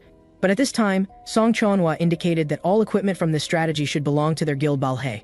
Kang Jin-yuk sarcastically said that he had saved their lives, yet they still had the face to ask him for equipment. Song Chanhua awkwardly explained that the guild would give him satisfactory compensation. A failed strike team captain can still be so righteous. Kang Jin-yuk cursed this person internally as truly useless. He suddenly said, since you want it, take it. But no matter what consequences arise, don't regret it. Song Chanhua was confused for a moment, but then didn't care. He thought that as long as he could get these treasures, his failed attack could be redeemed. Thinking this, he reached forward. But at this moment, a red lightning instantly stung his arm. A strange mark appeared in his palm. Behind him, Kang Jin-yuk sneered.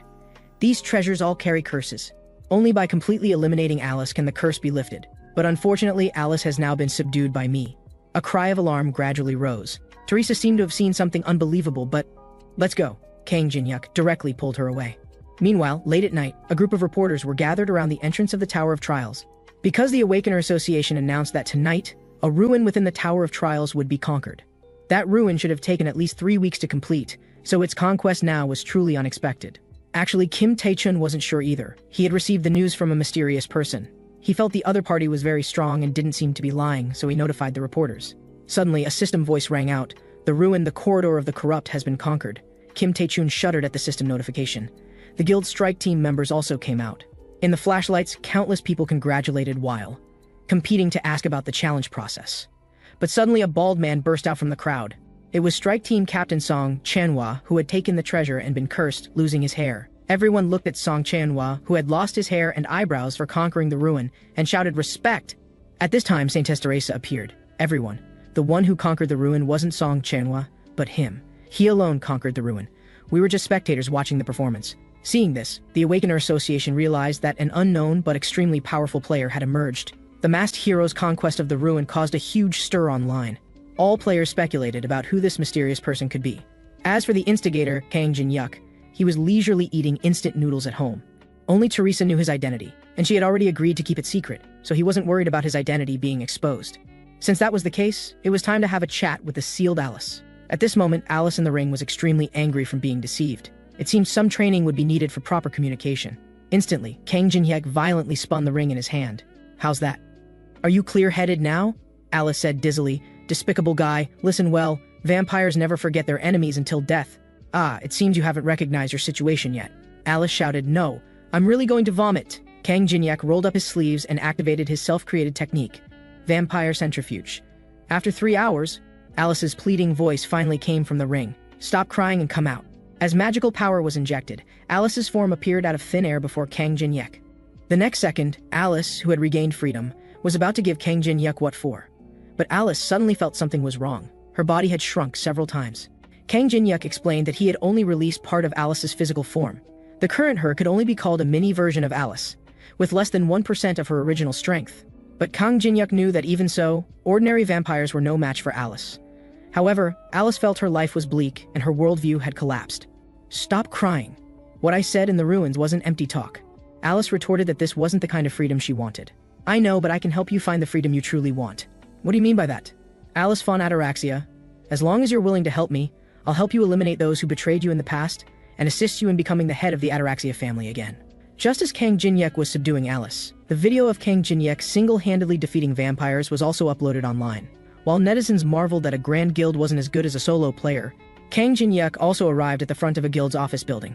These guilds had made huge profits after the Tower of Trials appeared, and their office buildings were ridiculously tall. However, he couldn't control whether these guilds wanted to monopolize or do other things. But earlier, they had actually tried to kill him in the ruins. That was something he couldn't tolerate. He was going to make those guys pay the price they deserved. Meanwhile, on the top floor, Shin Jiangsu, president of the guild Black Crow, was getting a headache from Park Ha-jin's actions. He had sent Park Ha-jin to secretly eliminate Kang Jin-hyuk in the ruins. Who knew this kid didn't complete the mission, let the target go and ran back by himself, and even awakened the guardian in the ruins, causing him, the guild president, tremendous pressure. What a waste. Shin Jiangsu kicked Park Ha-jin away. The bodyguards outside the door were used to the commotion inside. Back to Kang Jin-hyuk, he kicked open the door of Black Crow Guild building and swaggered in. Along the way, he directly ignored the 300 bodyguards and directly activated fire elemental skills. But the next second, intense firelight shot out, and the bodyguards were all blown away. "Are you this guild's boss?" Kang Jin-hyuk arrived at the guild president's office, looking at the masked man who appeared before him. President Shin Jiangsu still hadn't figured out what was happening. Park Ha-jin on the side, however, saw this as a good opportunity to demonstrate his abilities to his boss and make up for his mistakes. He instantly rushed forward, but Kang Jin-hyuk casually removed his mask while defeating Park Ha-jin with just one strike, grinding him into the ground. Shin Jiangsu recognized that the visitor was the person the guild had previously tried to assassinate, and threatened, "You brat, you won't have a good ending doing this." "That's not your concern." Kang Jin-hyuk sat carelessly on the sofa, with a go board in front of him. This careless attitude made Shin Jiangsu think this was an opportunity. Shin Jiangsu's hand reached for his long sword. In an instant, skill-fleeting sword activated. Kang Jin-hyuk watched as the long sword approached, but a flash of light passed, and the long sword instantly shattered. Shin Jiangsu saw that the opponent had shattered his weapon with just a ghost stone. Kang Jin-hyuk picked up another ghost stone again, looking at Shin Jiangsu with contempt. "Now we can have a proper talk." Kang Jin-hyuk, is it because I sent people to kill you before that you've come for revenge? Just for such a small matter? Do you need to destroy an entire building? With a flick, a ghost stone hit Shin Jiangsu's forehead. What do you mean such a small matter? The opponent's shamelessness made Kang Jin-hyuk want to laugh. Wait, Shin Jiangsu still wanted to be stubborn. "My guild still has over 50 experts climbing the tower outside. Even if you kill me, they'll seek revenge and hunt you down. Blood can only be repaid with blood. As long as one side doesn't forgive, the killing won't stop. So Kang Jin-hyuk, don't go too far." Kang Jin-hyuk nodded. Endless revenge is indeed troublesome. "In that case, I'll handle it cleanly. I've decided I'll keep seeking revenge. As for forgiveness, that's for you all to decide." Shin Jiangsu was still questioning what nonsense Kang Jin-hyuk was talking about. The next second, ghost stones shot out in all directions. Shin Jiangsu instantly became an airborne acrobat. Kang Jin-hyuk looked at Park Ha-jin at his feet, thinking of Brahm's ring. "Thanks to your sister, you get to live. From now on, don't appear before us again." Park Ha-jin nodded frantically like a dog. "And that guy over there pretending to be dead, get up." If you can prove you're useful to me, I'll spare your life. Introduce yourself first. Yes, my name is Kim Hui-ung. I'm responsible for managing all of Black Crow Guild's business. You can entrust me with anything. Good. You've also seen that the situation here isn't great. It would be a waste to directly destroy such a large guild. So I want to hand the guild over to you. You don't need to make the guild bigger, just maintain the status quo. Although Kim Hui-ung was somewhat excited, he still indicated that if he suddenly took this position, probably no one in the guild would support him. You don't need to worry about those who oppose. I'll send another person to assist you.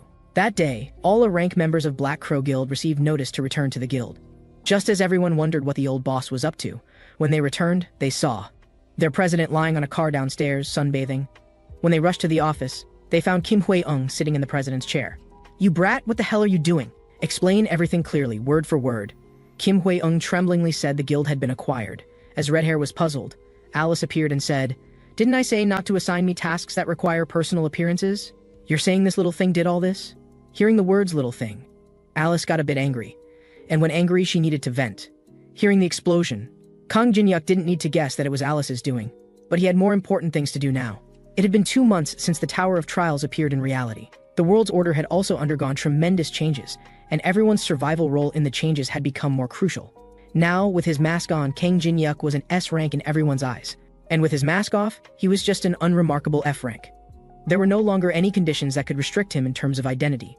Therefore, it was time for true monopoly. The next day, Kang Jin-hyuk's companions gathered together. Kang Jin-hyuk introduced Alice, Kim Hui-ung, Yu Yeonhwa, and Lee Tae-min. Alice had destroyed the entire Black Crow Guild building, and Kang Jin-hyuk wanted to reason with Alice about it. Alice explained that it was all because those guys provoked her first, since no one had ever dared to challenge her in the past. Kang Jin-hyuk thought she was really an ancestor-level troublemaker. He turned around and planned to take Alice monster hunting, while saying goodbye to the other 3. Hearing that Kang Jin-hyuk planned to go hunting, Alice asked puzzledly, Are there still places to hunt now? That's right. Quality dungeons had now been monopolized by major guilds. Everyone believed that before breaking through the 3rd floor of the Tower of Trials, there were no unknown hunting grounds left. However, Kang Jin-hyuk happened to know of a secret hunting location. On the 1st floor of the Tower of Trials, there was a place named for its scenery, Moon Lake.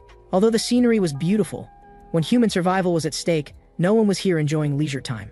Kang Jin-hyuk's purpose for this journey lies within the waters of this lake. Somewhere along the lakeside, there are 12 decorative statues. Alice asks if there are any secret buttons on these statues. Kang Jin-hyuk smiles. It's not that simple. Although players discovered long ago that one of the statues has a strange groove, no one has ever found the key that corresponds to it. But Kang Jin-hyuk knows that its key is none other than the moonlight of this place. Using his palm to adjust the amount and angle of moonlight shining in, directing the moonlight in a specific ratio onto a reaction stone within the groove. With some time and effort, the gate to the underground will open. System notification, you have entered the Tower of Trials underground 1st floor. Alice is very curious, feeling the reality of the surrounding environment. It reminds her of that long-missed feeling of freedom. How about it? Kang Jin-hyuk smiles.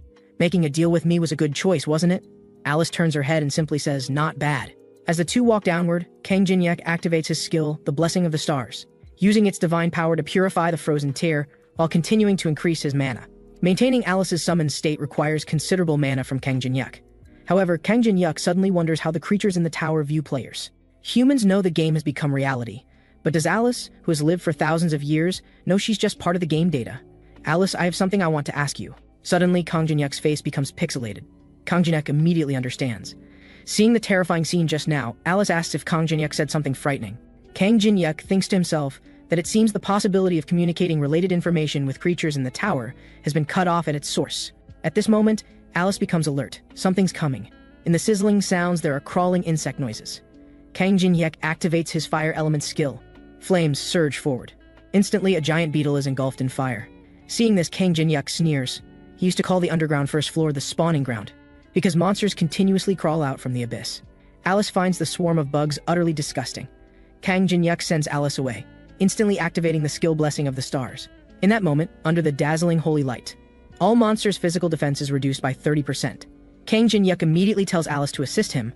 Alice initially wants to resist, but thinking of the power of the vampire centrifuge, she snorts coldly and complies, immediately activating Bloodbind. Countless beetles are restrained.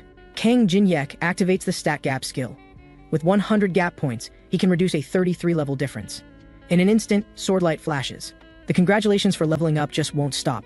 During this time, maintaining level 1 has been quite frustrating for Kang Jin-hyuk, so seeing the continuously surging beetles, while activating Grave of Swords, Kang Jin-hyuk Just wants to say one thing: bring as many as you want, don't ever stop. The scene shifts. The boss of the Tower of Trial's third floor has left players worldwide helpless, even causing all the world's top guilds to unite and discuss countermeasures. Patrick, representative of Guild Titan, says heavily. The 8th raid on the third floor boss has also failed. This time, each guild sent 100 players, but only 9 survived. Actually, the third floor boss isn't that strong himself, but ridiculously, he can summon 100,000 statues, with a table-slapping sound. Tenwei, representative of Zhonghe Guild, states bluntly that even using legendary relics with similar summoning effects doesn't work. This boss is simply unsolvable. Maria from Olympus Guild shakes her head. We conquered the 2nd and 3rd floors too quickly. Players didn't have enough development time, and there are still too few high-level players. Park Jinho from Guild Dangun nods in agreement, saying that in addition, there are many forces like Zhonghe Guild that monopolize magic crystals and hoard massive dungeon resources, which has also worsened this situation. Hearing this, Tanwei loudly retorts, "You brat, you're targeting me."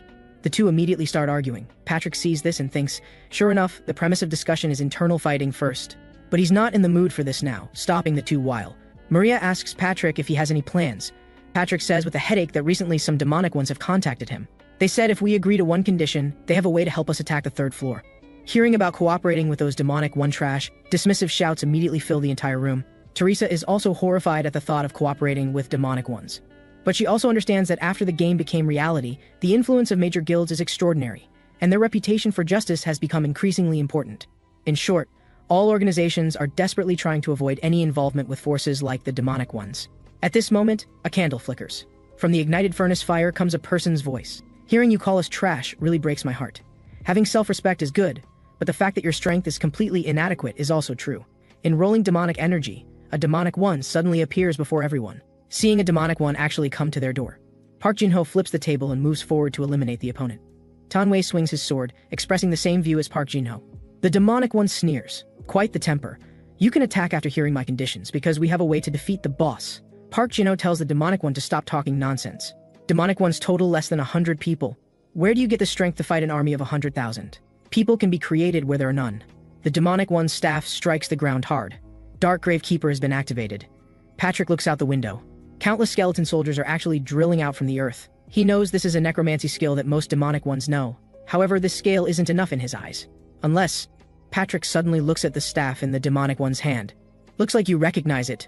This is indeed the special equipment made from 99 materials, the Staff of Greed. Tanwei furrows his brow. Staff of Greed plus a necromancer could indeed possibly clear it. But this draws Maria's rebuttal. Demonic ones are still demonic ones. Park Jinho also thinks they should immediately eliminate the opponent now. But if the news of their cooperation with demonic ones isn't leaked, this might not be a bad method. Seeing the wavering morale, Teresa breaks out in a cold sweat. She thinks everyone has gone crazy. They should never cooperate with demonic ones under any circumstances. She suddenly thinks of Kang Jin-hyuk. If Kang Jin-hyuk were here, he would never compromise with the current situation. Just as Teresa is pondering what to do, a video invitation comes from outside. Inviter, Kang Jin-hyuk. Do you accept the video invitation? Teresa happily accepts Kang Jin-hyuk's video invitation. Kang Jin-hyuk discovers that Teresa's surroundings are chaotic and noisy. There's even a demonic one present. Seeing someone eavesdropping, the demonic one immediately demands to know where this rat came from. The next second, the video call has switched to a group call, under the shocked gazes of the guild representatives. They discover the person in the video is actually the super rookie they've been desperately seeking. Unknown. This delights all the guild leaders who want to connect with him, making them salivate. Interesting, the demonic one also knows how formidable this unknown player is. But this boss is different from the ruins you faced before. Only we demonic ones have the ability to clear the 3rd floor now, Kang Jin-hyuk sneers. With that fake staff of yours, I don't think you have a chance. This draws the demonic one's rebuttal. The heart of an adult, burial clothes soaked in holy oil. Clearly you were missing these two items when synthesizing the staff. Patrick asks Kang Jin-hyuk if this statement has any basis. Kang Jin-hyuk says coldly, a real staff of greed would have a ruby embedded beneath the skull. Moreover, with only 3 floors of the Tower of Trials open, it's impossible to craft a real staff of greed. Finally, notice how those summoned skeletons look completely frail. This demonic one is obviously trying to bluff you, then swindle away a large batch of your resources and equipment before disappearing. Hearing the truth exposed, the demonic one curses, bastard, but still says, you'll regret not accepting my proposal. And this matter won't end. I'll keep watching you. As the demonic one disappears, the skeletons outside also dissipate. Seeing this scene, Patrick looks worried. He asks, so what do we do now? Kang Jin-hyuk speaks up, leave it to me, this way you won't need to ally with demonic ones and can still complete the tower attack mission. Patrick asks what this means. Are you planning to challenge solo again? Kang Jin-hyuk nods. Hearing this, the guild representatives each have their own thoughts. Even if this plan fails, it's still a chance to build a closer relationship with Kang Jin-yek. Not to mention, compared to cooperating with demonic ones, this choice is almost guaranteed profit. Tanwei asks, "How much payment do you need?" Maria directly offers that her Olympus guild would provide financial support. Patrick still wants to express that Guild Titan's funding is more reliable, while Park Jin-ho states that Guild Dangun will provide everything. "I don't want any payment. Just let me enter the 3rd floor and block off the entire area during that time so no other players can enter." Maria asks, "Then what's your motivation?" Tanwei also expresses doubt about Kang Jin-yuk's motives, "If I must say. To help a precious companion, this is what I should do." After saying this, Kang Jin-yuk himself finds it disgustingly cheesy, pinching his thigh hard to calm himself down. Teresa is already immersed in indescribable emotions.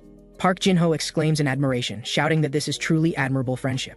Seeing this, Kang Jin-yuk smiles to himself. If it were someone else, they would undoubtedly demand deposits and rewards without hesitation. But that would be short-sighted. What he values is the guild's evaluation of him. Being willing to forego rewards for a companion, these words will bring him benefits far exceeding what he deserves. Furthermore, he has already recorded that conversation. Deleting the video after the demonic one appeared, he has other uses for it. And now in less than a day, he has already reached level 12. Everything is going smoothly. But at this moment, a complaining voice rings out. "You brat, come help quickly. Do you want to exhaust me to death?" It turns out Alice is desperately helping Kang Jin-yuk grind monsters on the side. Hearing his vampire pet complain that grinding is exhausting, Kang Jin-yuk plans to buy a mana restoration potion for Alice to replenish her mana. Who would have thought the potion has no effect on vampires at all? Vampires can only replenish mana through one method: blood-sucking. Kang Jin-yuk tells Alice to calm down. But the next second, Alice satisfyingly wipes the corner of her mouth and asks the completely numb Kang Jin-yuk what to do next. Kang Jin-yuk opens the shop, just saying he needs to buy some things first. But seeing the items Kang Jin-yuk buys, Alice asks, "Why are they all useless things?" Kang Jin-yuk smiles, "They'll be very useful later." Speaking of which, the two arrive at the edge of an abyss. "Alice, we're going to be extremely busy next, because we need to reach the end of this floor within a day. Hold on to me." The next second, before Alice can react, Kang Jin-yuk leaps directly into the abyss. Alice asks in panic, "Do you know how deep this is, and you just jump?" Kang Jin-yuk remains silent, but he's very clear in his mind. He's jumped from here more than 100 times. Seeing they're about to reach the bottom, "Alice, now." The next second, skill reverse gravity is activated. Alice gasps and complains, "You guy, your recklessness is truly frightening." But at this moment, Alice becomes alert. "Kang Jin-yuk, be careful." In an instant, fire element skill activates. "Don't worry." Kang Jin-yuk comforts Alice. The next second, in the firelight, various insects crawl out. "These little bugs are useless against me. You might as well show yourself." The boss is a bit surprised. "You know me?" Kang Jin-yuk says calmly. "You're the hound who prowls the desert, Anubis." Seeing an interesting human appear, Anubis wants to play a bit more, but Kang Jin-yuk directly says, "Don't waste time, make your move." This causes Anubis to laugh heartily. "You want to challenge me, a god?" At this time, Alice also senses something ominous about the guy in front of them, about to stop him and tell Kang Jin-yuk to run first. Alice's concern somewhat surprises Kang Jin-yuk. However, "Don't worry, Alice, just watch from the side." Looking at the giant Anubis before him, Kang Jin-yuk says, "Now I'll show you what kind of person you're making a deal with." Interesting. Anubis extends his staff. Anubis activates his inherent ability, Anubis's judgment, while asking, "Tell me, did you hear about my story from that vampire of yours?" The first question has been posed. Anubis's judgment. This is an extremely powerful skill that issues absolute judgment on the answerer as long as they answer 3 questions. Kang Jin-yuk came specifically for this skill. As for the copying condition, make Anubis lose patience. The answers don't need to be truthful. Making things up is fine. Kang Jin-yuk nods and says that's right. Anubis sneers and asks the second question. "Did you come here for the hive?" Of course, that thing can sell for quite a bit on the black market. Just as Kang Jin-yuk answers the second question, a heart is placed on the phantom judge's scale behind him. "So, let me ask you one final question. Do you think after coming to my territory you can still leave alive?" Kang Jin-yuk sneers. "If I can't handle you, I might as well find a block of tofu and bash my head against it." System notification, opponent has answered all questions. Anubis's judgment activates. In an instant, a phantom surges out from Kang Jin-yuk's body. Kang Jin-yuk receives a system notification. All ability values decrease by 50%. Forbidden from using inherent abilities and skills for 1 minute. Anubis sneers. "Now I need an agent to carry out judgment for me." The next second, a giant black armored mantis appears before Kang Jin-yuk. Facing this extremely unfavorable battle situation, Kang Jin-yuk pulls out a mini gramophone. Gramophone can play a specified song, won't be destroyed until playback ends. Anubis is still wondering if this kid has been scared silly. Kang Jin-yuk closes his eyes to feel the rhythm of the music, answering, "Of course not," as Mantis launches its attack. Kang Jin-yuk extends his dance move, saying, "Watch closely, I'm going to immerse myself in music, you stupid dog." And with the music's performance, Kang Jin-hyuk can perfectly dodge Mantis's attacks. That's right, this song was specifically chosen by Kang Jin-hyuk. The music's beat can precisely correspond to Mantis's attack rhythm. By following the beat, he can dodge perfectly. This scene leaves even Anubis dumbfounded. He immediately realizes this kid came prepared, and calculating the time, it's about right. Instantly, the effect of Anubis's judgment skill expires. A cold light flashes in Kang Jin-hyuk's hand. Grave of Swords activates, instantly chopping Mantis to pieces. But Mantis's severed limbs rapidly regenerate. Agents chosen by Anubis gain immortal abilities. Kang Jin-hyuk can win countless times, but Mantis only needs to win once. But Kang Jin-hyuk sneers. There's something more terrifying than death, and that's a fate worse than death. Instantly, severed limbs keep flying. Blood from Mantis's mouth flows uncontrollably. Alice on the side is completely shocked by Kang Jin-hyuk's strength, but she smiles slightly. She suddenly feels that Kang Jin-hyuk's promise to help her seek revenge might not be empty words. At this time, Mantis falls. Anubis keeps making Mantis stand up. However, even though Mantis, as an agent, is a warrior who takes pride in accepting divine choice, the fear Kang Jin-hyuk has given it almost makes it collapse. And now Kang Jin-hyuk plans to deliver the final blow to its supposedly invincible will. That is humiliation and provocation. Thinking of this, Kang Jin-hyuk directly sits on Mantis's head. Mantis uses all its strength to straighten its posture, then places its own blade against its own neck. Anubis's agent has died. The agent's unprecedented suicide makes Anubis question his existence. The experience of defeating Mantis levels Kang Jin-hyuk up, and simultaneously, a dazzling blue light shines on his body. The spellbook of the Peltaros Dukedom. Once interpreted, users can learn ice magic. This is a good item, only obtainable from mid to upper floors. Kang Jin-hyuk instantly realizes this is the Monopoly skill activating, giving him the best possible reward. At the same time, system notification. You have learned skill ice sculpture. You have activated skill ice sculpture. Anubis snarls. I admit you've got something, but do you think you can contend with me? Kang Jin-hyuk sneers. You haven't even made a move yet, and you're putting on airs just hiding on the 42nd floor, you coward. Anubis is startled, asking why Kang Jin-hyuk would fight him, knowing he's just a consciousness and not the real body. Why? Because it's fun, of course. Am I a plaything in your eyes? Anubis is enraged, shouting insolent 3 times. The next second, Anubis activates the hive. The hive can summon giant bees infinitely. Kang Jin-hyuk activates ice sculpture, instantly killing several giant bees. But to deal with swarming monsters, ice sculpture alone isn't enough. In that case, Kang Jin-hyuk uses fire element skill. At this moment, Kang Jin-hyuk has fire in his left hand and ice sculpture in his right. Fusion skill successfully activates. System notification, you have acquired Skill Daylight. Skill Daylight can cause large area high damage. Watching Kang Jin-hyuk descend like a god and instantly clear the field, Anubis decides to change strategy. First, he selects the hive as his agent, adding immortal ability while also being able to summon enhanced giant bees infinitely. In an instant, an enhanced giant bee is already attacking Kang Jin-hyuk. Kang Jin-hyuk activates skill ice sculpture. While instantly killing the giant bee, he discovers this little thing actually splits after each death. In the blink of an eye, 1 becomes 4. Anubis has already started mocking that Kang Jin-hyuk is doomed. Kang Jin-hyuk, having anticipated this, takes out a capsule. Enlargement pill can expand an opponent's size up to 10 times. Kang Jin-hyuk waves his hand, instantly throwing the pill into the giant bee's mouth. System notification, enlargement pill will take effect in 1 minute. Kang Jin-hyuk leaps into the air, stepping on the giant bee. Gripping the steering wheel with both hands, he performs a death drift. Watching a group of giant bees bumping around like headless flies, Anubis quickly becomes a commander directing the battle. Although immortal bodies plus infinitely splitting monsters would make people despair, it's not without countermeasures. After Kang Jin-hyuk lures all the giant bees near the hive, he immediately bounces and leaps into the air. System notification, you have used Mysterious Cube. A cube appears out of nowhere, instantly trapping all giant bees along with the hive. Seeing this, the various items Kang Jin-hyuk bought earlier are also put to use at this moment. You have strengthened the cube by synthesizing 4 pieces of equipment. The giant bees inside the cube sense danger and start frantically ramming, but still cannot break through. As Kang Jin-hyuk lands, fire element skill activates. In an instant, flames fill the entire cube. But that's not all. The enlargement pill takes effect simultaneously. The continuously growing giant bees are forced to harm each other in the cramped space. System notification, enlargement pill has dropped, split, and dying giant bees have become one enlargement pill after another. At the same time, massive experience points make Kang Jin-hyuk's level rise unstoppably. Anubis is directly stunned by this magical operation of grinding levels and items simultaneously. He can't believe Kang Jin-hyuk had prepared various countermeasures for him in advance, unless this is a trap. That's right. The opponent must have known the hive's characteristics and deliberately provoked him for this purpose. In rage and frustration, Anubis makes a decision. He suddenly clenches his fist. System notification, Anubis has destroyed the hive. Kang Jin-hyuk secretly exclaims what a pity. He wanted to grind more enlargement pills for attacking the 3rd floor. Feeling himself constantly outmaneuvered by Kang Jin-hyuk, Anubis stomps his feet in anger, then points at Kang Jin-hyuk and says harshly, "You better live to reach the 42nd floor." Kang Jin-hyuk softly says, "Don't worry, I'll go up there without you worrying about it. By then, I'll personally judge you." The next second, Anubis' statue shatters. System notification: you have completed the task of destroying Anubis' consciousness. You have acquired skill Anubis' judgment. Anubis' judgment. As long as the opponent answers 3 questions, they will be forbidden from using skills for 1 minute. Additionally, can only be used once per target. System notification: ancient Egyptian gods are very interested in you. But the next second, several gods have shown great hostility toward you. Kang Jin-hyuk immediately understands. That little dog went to tattle to his master. Alice is still somewhat confused about what happened.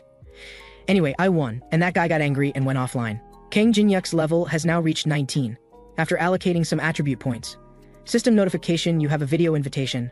Kang Jin-hyuk is surprised, and he tells Alice to step aside first. After the video connects unexpectedly, it's Cheon Yu-sung. He calls, urging Kang Jin-hyuk for another duel. Kang Jin-hyuk is about to refuse when he hears Cheon Yu-sung explain that this sparring session is somewhat special. Recently, the Awakener Association will hold a martial arts tournament, and all AA-level players including himself will participate. Kang Jin-hyuk says that has nothing to do with him. He previously hit his strength and his rating is still F level, so he's not qualified to participate. Cheon Yu-sung continues meaningfully. The person who wins the tournament championship can exercise 2 rights. One is to choose any legendary relic. The other is to designate any player who didn't participate in the competition for a sparring match. Kang Jin-hyuk feels something ominous. He hears Cheon Yu-sung shout, "This time I will definitely defeat you in front of everyone. But don't worry, as long as you can beat me, I can give you a black market invitation." The so-called black market refers to auction houses that provide offline trading for players after the Tower of Trials appeared. Besides using cash transactions, participants must also be invited to attend. Kang Jin-hyuk needs to buy some equipment for attacking the 3rd floor, so this is a good opportunity. At this time, the system notifies Kang Jin-hyuk that his uploaded video has made it to trending.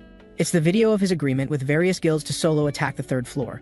Under the continuous failures of various guilds challenging the 3rd floor, Unknown has decided to solo the 3rd level. Such a topic immediately explodes across the internet. This video soars to 50 million views, while also earning Kang Jin-hyuk 500,000 coins in compensation. Although after deducting the 90% handling fee only 50,000 remains, it's still not bad. And now, Kang Jin-hyuk yawns. He can only hope this boring martial arts tournament ends quickly. This martial arts tournament has 24 AA level players participating, and it's being live-streamed throughout. Such high-level duels are meant to make people truly feel the strength of high-level players, and maintain confidence in guilds given the prolonged inability to conquer the 3rd floor. In other words, it's a show. In the audience, people from the Awakener Association secretly admire that all contestants are very high level. However, Hong Deokpyo, representative of Guild Black Cloud, only has eyes for one person.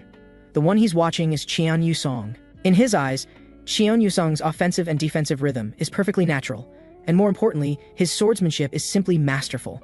He previously brought huge sums to invite Cheon Yu-sung to join his guild. Although rejected, he became even more optimistic about this young man. At this moment, with a bored complaint, someone sneers. "If I went up there, I would have beaten them all down long ago." The speaker is Guild Black Cloud's new generation seed player, Jong Do-yeon. In Hong Dopyo's eyes, Jong Do-yeon has the ability to become S-level within 3 years, a guild prodigy. He values Jong Do-yeon highly. However, this guy is a bit pretentious, which isn't a good trait. At this time, the competition on stage becomes more intense. But in the tension, sword light flashes. One person charges through like entering an uninhabited realm, instantly defeating all opponents. This person is Cheon Yu-sung, with the declaration of a victor. Reporters also ask whether Cheon Yu-sung will choose a legendary relic or designate an opponent to challenge. Cheon Yu-sung stands with sword in hand, saying coldly, "I want to exercise my right to challenge, and my opponent is you." The sword edge points to Jong Do-yeon, who looks excited. He didn't expect Cheon Yu-sung to choose him, but Hong Dopyo instantly presses down on his shoulder. The person he designated isn't you. His blade and gaze are focused on a position higher than ours, as Jong Do-yeon questions it. The person behind him says, "You really know how to cause trouble for people." The one standing up behind Jong Do-yeon is Kang Jin-hyuk.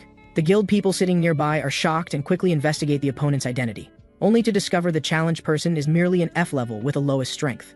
But watching Kang Jin-hyuk calmly approach the arena, only Cheon Yu-sung knows how terrifying the person before him is. Kang Jin-hyuk says helplessly, "You've already lost to me 138 times. After losing this time, can you please leave me alone?" "Don't talk like I'm definitely going to lose," Cheon Yu-sung says with championship momentum. "You should have seen my strength just now."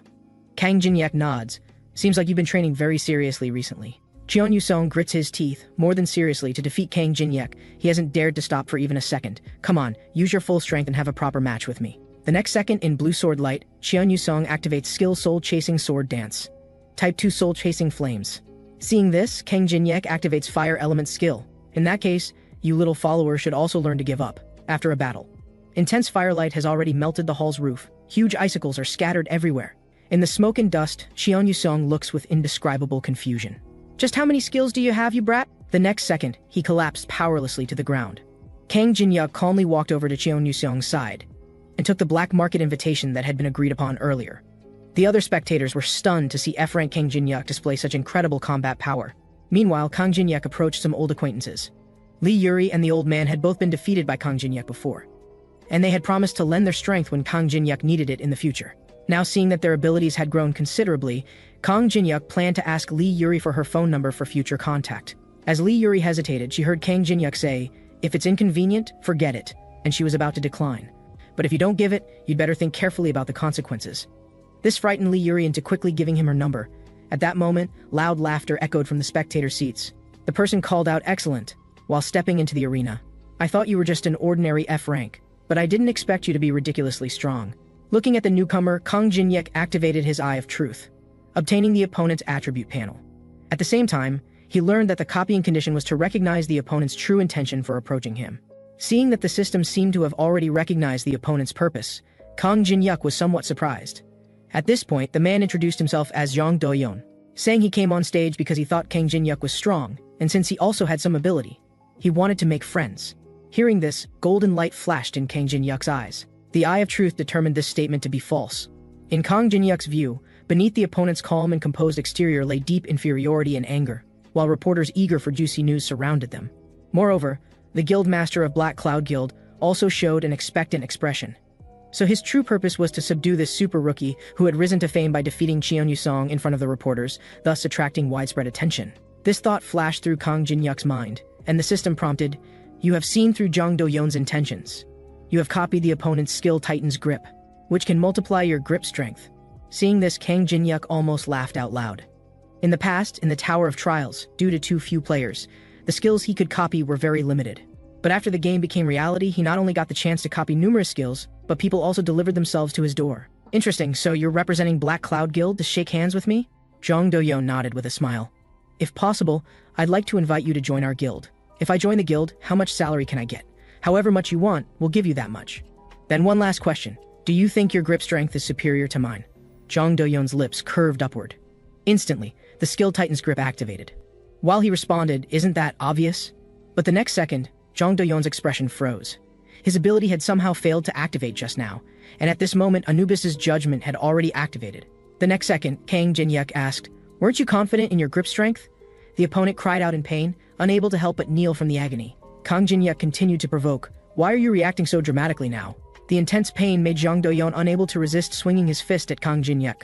But the next second, Kang Jin-hyuk snorted coldly and directly punched Jang Do-yeon. Jang Do-yeon was instantly sent flying and collapsed unconscious on the ground.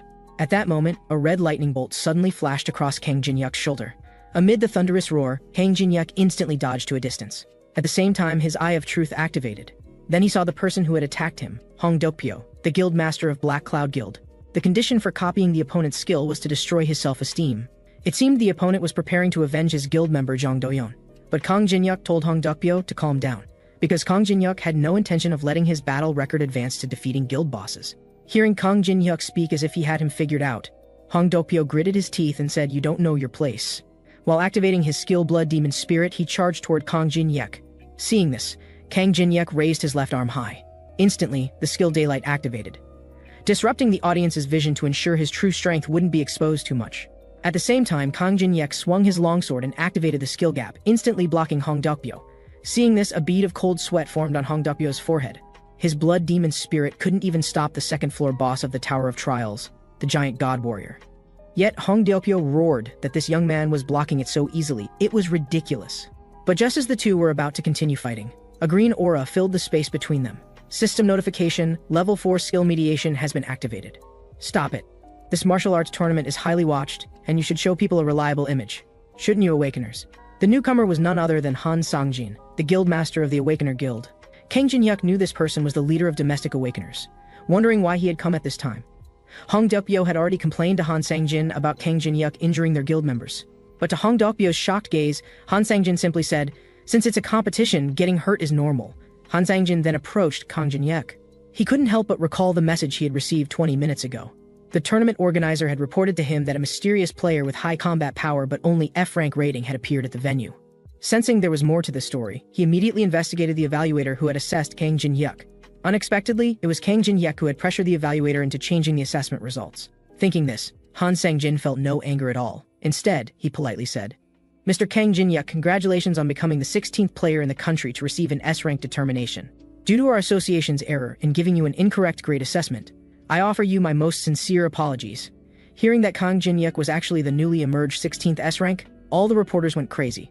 This was big news. Hong Deokpyo was stunned, and at his feet lay Zhang Doyeon, unconscious and utterly humiliated.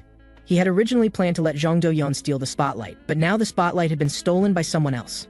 He wanted to do something to salvage the situation.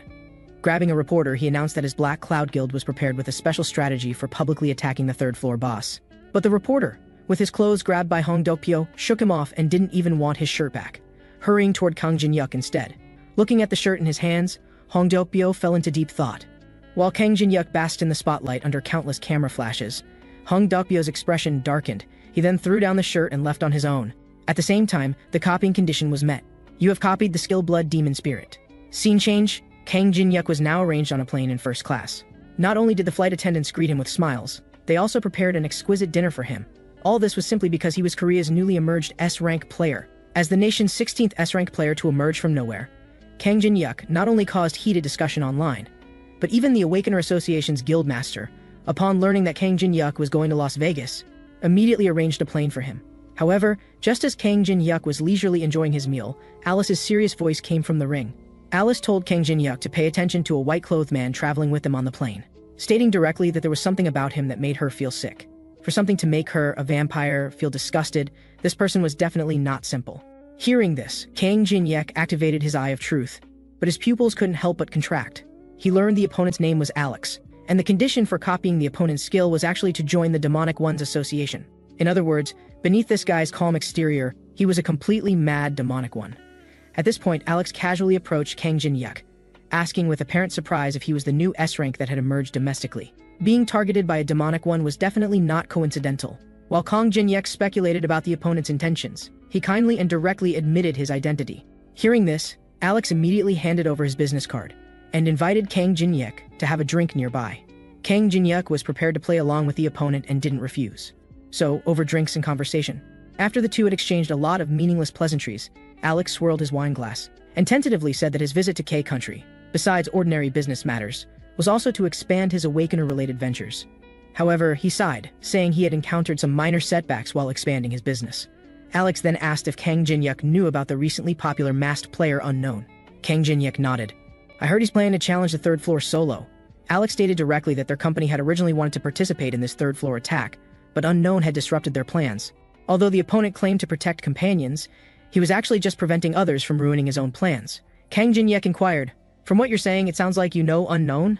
Alex nodded. Seeing this guy lying through his teeth in front of him, the actual Unknown, Kang Jin-hyuk was speechless. At this point, Alex threw out the bait, taking the opportunity to invite Kang Jin-hyuk to join them in attacking the third floor. Kang Jin-hyuk mentioned that Unknown had previously announced that others were prohibited from entering while he attacked the third floor. S-rank players have the right to act independently. With you there, we can enter, and we can also obtain the hidden items in the boss room. Kang Jin-hyuk instantly understood the opponent's purpose. They wanted to use him to enter while the guilds were blocking the third floor. Kang Jin-hyuk shook his head in refusal, saying he had just received his S-rank evaluation and had no intention of immediately offending other guilds. Alex smiled, saying as a businessman, he would naturally provide appropriate compensation. "Have you ever heard of a type of elixir, whether you're terminally ill or on the brink of death? It can instantly heal you. This is the holy water I have in my possession." Alex directly handed this precious item to Kang Jin-hyuk. "This bottle of holy water can be considered advance payment for asking your help. Of course, provided you first sign this contract."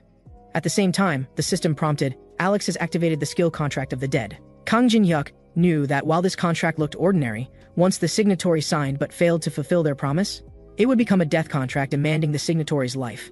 But there was no danger if he didn't sign. So Kang Jin-hyuk pushed the contract away, using the excuse that he must be cautious about his relationships with various guilds, and refused the opponent again.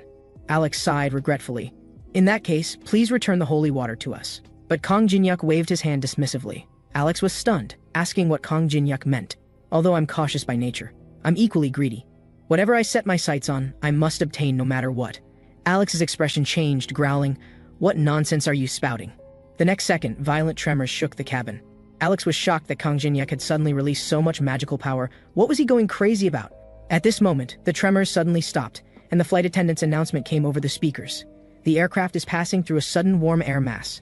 Please return to your seats and pay attention to safety," Kang Jin-hyuk said quietly. "Seems I should follow the announcement's advice and return to my seat," Alex asked through gritted teeth. "You knew my identity all along, didn't you?" Kang Jin-hyuk nodded, also complimenting his acting skills. Alex threatened, "You won't get away with this. An unknown will make you pay for it too." Hearing this, Kang Jin-hyuk laughed mockingly. "Who are you kidding? Your people got schooled so badly by Unknown at the Olympus meeting. And you still have the nerve to claim you're working with Unknown?" Alex's expression changed, both shocked at how Kang Jin-hyuk knew about this matter and suspicious whether the opponent had some relationship with Unknown. Though it was also possible that his S-rank status had led other guilds to share information with him. Before leaving, Kang Jin-hyuk didn't forget to add one more jab. "You know what? If you had been nicer just now, I might have told you about Unknown. See you next time." At the same time, the plane reached its destination. Walking through the unfamiliar city, what came into view was a uniquely modern urban landscape. "Is this a human city?" Alice said with curiosity. "It looks pretty good." As a reward for Alice helping him discover the demon, Kang Jin-hyuk had agreed to let Alice come out and move around freely. However, while walking, Kang Jin-hyuk still wanted to make some preparations for the upcoming action. He activated his fusion skill, instantly fusing Eye of Truth with Blood Demon Spirit. With the successful fusion notification, you have obtained Eye of Gluttony. Eye of Gluttony can bypass any barrier and comes with the additional skills Vision Share and Mind Reading. However, due to the influence of Blood Demon Spirit, frequent use carries the risk of mental contamination. Although Kang Jin-hyuk had better fusion methods, this was all he could do for now. At this point, Alice pointed to a luxuriously decorated building and asked, "Are we going there?" Kang Jin-hyuk shook his head. "Magic can't be used in there. We're going to another interesting place." Hearing there might be some fun, Alice's eyes immediately lit up with excitement. Then the two arrived in front of a building several times smaller. While Alice was somewhat skeptical whether there was really any fun in this shabby building before them, she heard someone shout, "I saw that guy cheating with my own eyes. A blonde guy got thoroughly beaten up by someone on the street." "Bullshit, you use skills too. Remember, in here, losers are idiots." Kang Jin-hyuk thought to himself, exactly right. Then the two entered the building, and the interior was satisfactory enough for Alice. But the next second, Kang Jin-hyuk lifted Alice up and placed her on a nearby seat, saying to the server, "Give her whatever she wants to drink, I'll pay the bill." Seeing that Kang Jin-hyuk only planned to have her stay here, Alice immediately felt restless. Kang Jin-hyuk whispered, "Don't worry, I'm just going to earn some chips for the auction. I'll be back soon." Meanwhile, at a card table, Pedro activated his skill Advanced Blockade while drawing 2 cards from the deck. This skill prevented others from tampering with the cards. Seeing his cards were good, he felt relieved. He had already lost over $500,000 to the man across from him, but now his luck was good. It was time to turn the tables. So he decided to try playing big. Kang Jin-hyuk contemplated, and also pushed all his money forward, saying all in. While asking, "The stakes are quite high now, can you handle it?" Pedro responded, "Of course." Then he heard Kang Jin-hyuk ask, "Which guild manages this place?" "It's invested and operated by the Scavenger Guild." Pedro was still curious why the opponent was suddenly asking him questions. "Can't customers ask questions here?" Pedro quickly shook his head, saying, "You can ask whatever you want."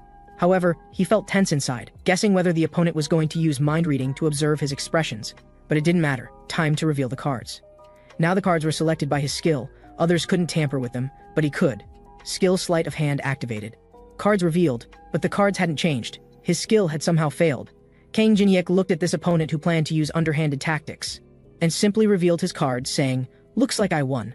Under Eye of Gluttony and Anubis's judgment, the opponent's petty tricks were laughable. However, just as Kang Jin-hyuk was about to collect his winnings, wait a minute. Urgent footsteps approached, as a group of people instantly surrounded Kang Jin-hyuk. Kang Jin-hyuk immediately understood. They weren't planning to let him leave with this money. "Is this how you treat customers? Someone who takes away such a large sum isn't our customer." The redhead added, "Quick, take him away."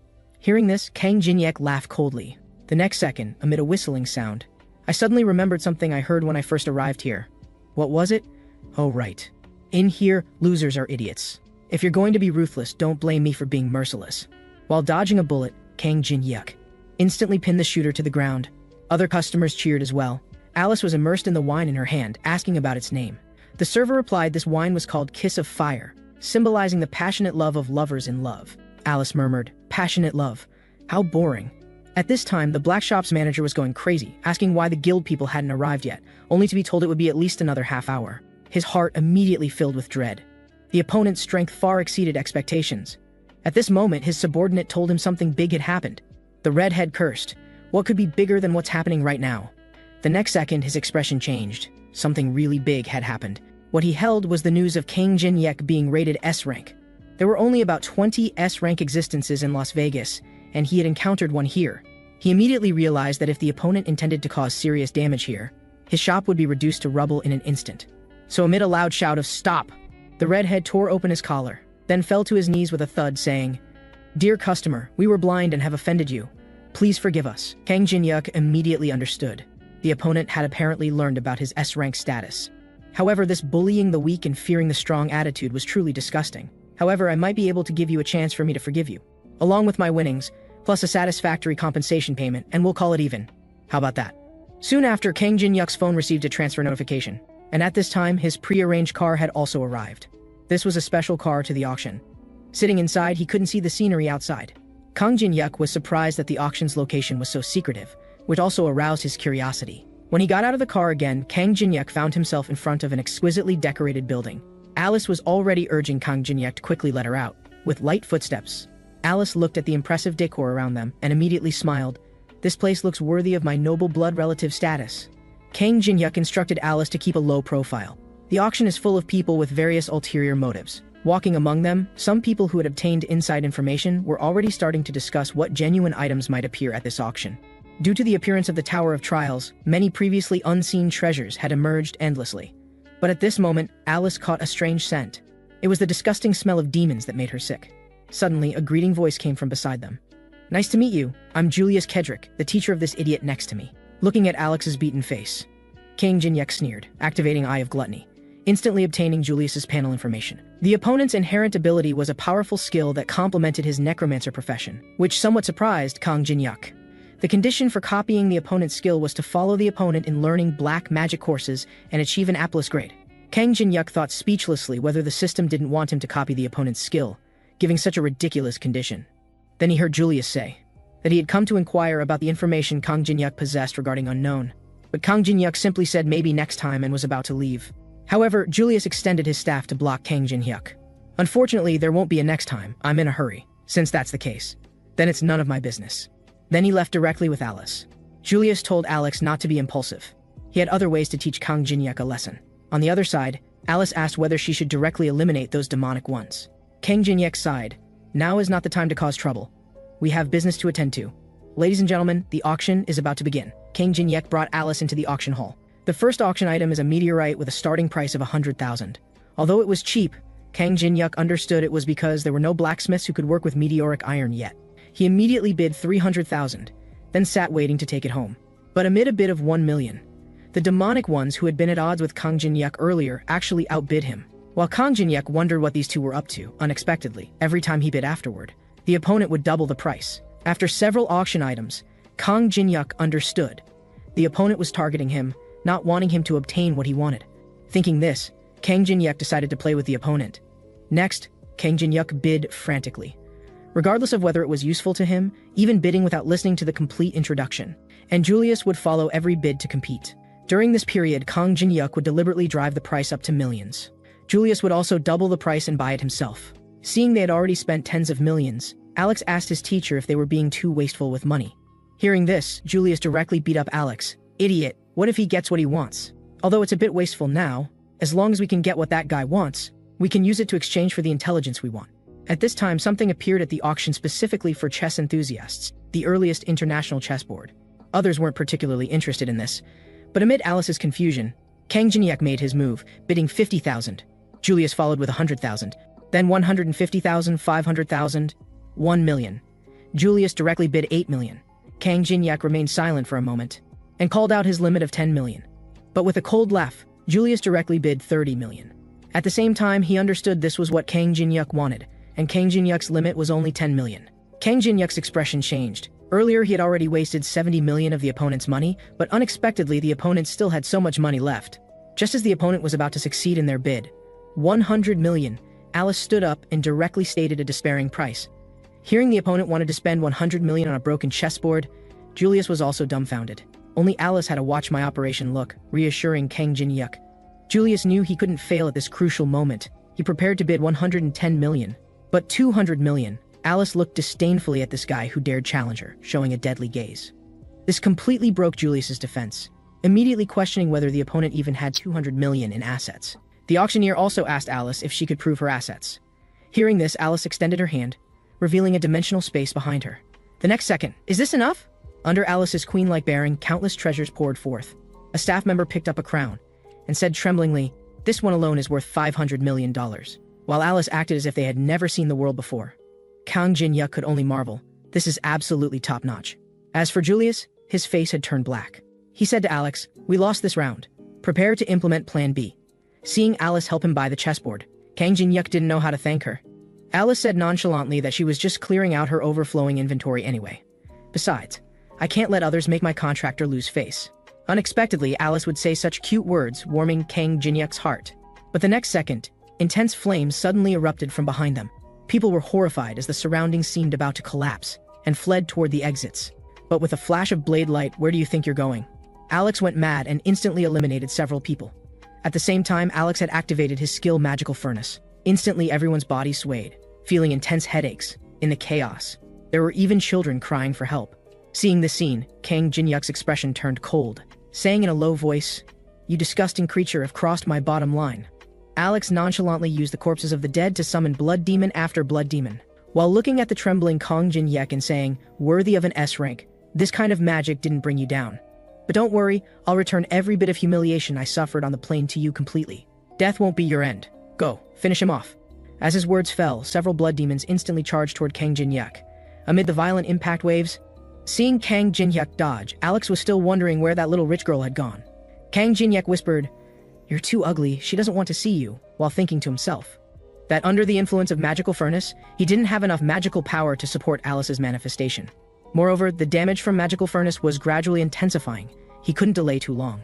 Instantly, his form exploded into action. Kang Jin-hyuk activated Grave of Swords, instantly killing several blood demons. Alex exclaimed in admiration. The next second, a magic circle formed in his hands as the dead bodies continuously fed power to him. Instantly, several more blood demons formed, and the previously killed blood demons also revived. Kang Jin-hyuk understood the opponent planned to rely on human wave tactics to wear him down. However, these tricks weren't enough to kill him. Kang Jin-hyuk instantly activated his skill Daylight, preparing to melt all the blood demons. Alex had already studied Kang Jin-hyuk's information and knew he had this move. He instantly controlled the blood demons to block in front of himself. But what shocked him was that his blood demons couldn't move. At this time, sharp ice was spreading beneath all the blood demons' feet. Kang Jin-hyuk's eyes were cold as he breathed out a puff of cold air. Alex instantly understood. The opponent had used the bright light as a distraction, while secretly using ice magic. The next second, a flash of light struck directly at Alex. Alex collapsed powerlessly, still unable to believe the result before his eyes. All his blood demons were completely and utterly dead. At this moment, Kang Jin-hyuk approaches from behind Alex. Alex throws a smoke grenade behind him and tries to escape. He's scared now. He never expected to go from having the upper hand to being completely outmatched. And now he desperately needs to regroup with his master. But in the next second, a throwing knife hits him square in the back. As the smoke clears, Kang Jin-hyuk has hit his target dead center. Moving forward, he says, "Making such a mess here and still trying to run? Your blood will now fill your lungs, eventually causing you to suffocate to death. However, I could spare you from the agony of suffocation." With that, Kang Jin-hyuk pulls out the holy water. The elixir. Just tell me about the demonic one's whereabouts. Seeing the holy water, Alex knows he still has a chance to live. He wants to speak, but his throat is full of blood and he can't make a sound. He simply writes on the ground with his own blood. But Kang Jin-hyuk suddenly stomps on his hand. "Since you won't tell me, don't blame me for this." Alex curses inwardly. This guy never intended to listen anyway. Then Kang Jin-hyuk pulls out an object. "I don't need this. Here, take it back. It's Alex's business card. Please, die as painfully as possible. The longer the better, you scum." At this point, Kang Jin-hyuk discovers two treasures in the surroundings. They are the ichthyosaur heart and Michelangelo sulfur safe. These two items are exactly the fusion materials for a large-capacity subspace backpack. With the materials ready, Kang Jin-hyuk immediately activates equipment fusion. The next second, the system prompts, "You have obtained a large-capacity subspace backpack." But just then, a voice saying hello appears. Two people emerge behind Kang Jin-hyuk. It's the auctioneer from this auction, who is very grateful to Kang Jin-hyuk for dealing with Alex and saving both of them. The little boy also says thank you. Thinking about the auctioneer's identity and how he almost took the two treasures for free, Kang Jin-hyuk says embarrassedly that he'll pay for the two items. No, it's okay. The auctioneer smiles. "I saw before I lost consciousness that you were the one who killed that demonic one. You saved us. And thank you for saving my only son, so consider these items as gifts." Kang Jin-hyuk is stunned for a moment. Although this is his first time experiencing such a situation, It feels pretty good. Meanwhile, on the third floor of the Tower of Trial, at a place called the Cathedral of Hatred, footsteps echo. After someone deals with all the various mechanisms inside, they can't help but complain, "Why do I have to face the same mechanisms every time I come here?" A man beside them says, "Stop complaining." Because of Alex's situation, he's in a bad mood. Hearing this, Melina says coldly, "Are you saying that I should take care of your feelings?" Seeing the two about to fight over a disagreement.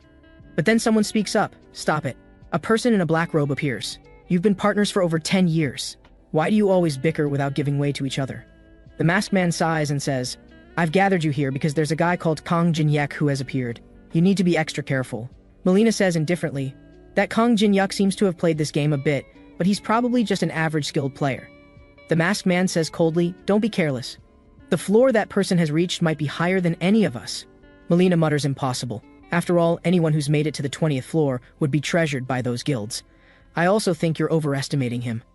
We chose this obscure virtual reality game to avoid international police surveillance, so we know more about the tower than ordinary people, but others don't have our reasons. After all, no one would play such a masochistic game. Unless they're perverts, how could they possibly keep playing?" The masked man sees that these two aren't taking his words seriously, and only he remains vigilant. He says coldly, "Anyway, you two will follow Julius from now on. You must help him complete that task." On the other side, outside the Tower of Trial, Lee Tae-min is fully armed, serving as Yu Yeonhwa's sparring partner. Yu Yeonhwa lifts her leg for a kick, powerfully kicking Lee Tae-min's handheld protective pad. Instantly, the protective gear flies away. Yu Yeonhwa asks, "Are you okay?" Lee Tae-min just gives a thumbs up to indicate that kick was really strong. During their break, Lee Tae-min shows Yu Yeonhwa something interesting. It's a live stream video of Unknown planning to challenge the third level, and now Unknown is at a place called the Phase 3 Temple on the third level. Here stands an ancient tree. By answering the tree's 3 questions correctly, one can obtain various rewards. However, the problem is that the ancient tree's questions are extremely difficult, and no one has ever succeeded. Moreover, once the challenge fails, one will suffer punishment comparable to death. Kang Jin-yek mutters, "Let's get this over with. What is the optimal depth and temperature for the marine species, Kelgorn, to live in?" Hearing this perverted question, Yu Yeonhwa and her companion watching the stream exclaim, "How could anyone possibly know this?" "Depth 175 meters, temperature 1.5 degrees, Unknown says easily. The air becomes awkward for a moment. Unknown quickly urges for the next question. The ancient tree is shocked that it hasn't even said whether that's correct. Then hears Unknown urging, "What I said is the answer, hurry up." The ancient tree frowns and decides to give an even harder question. "In order to consume the corpus spongiosum of Apelliani, what must you do?"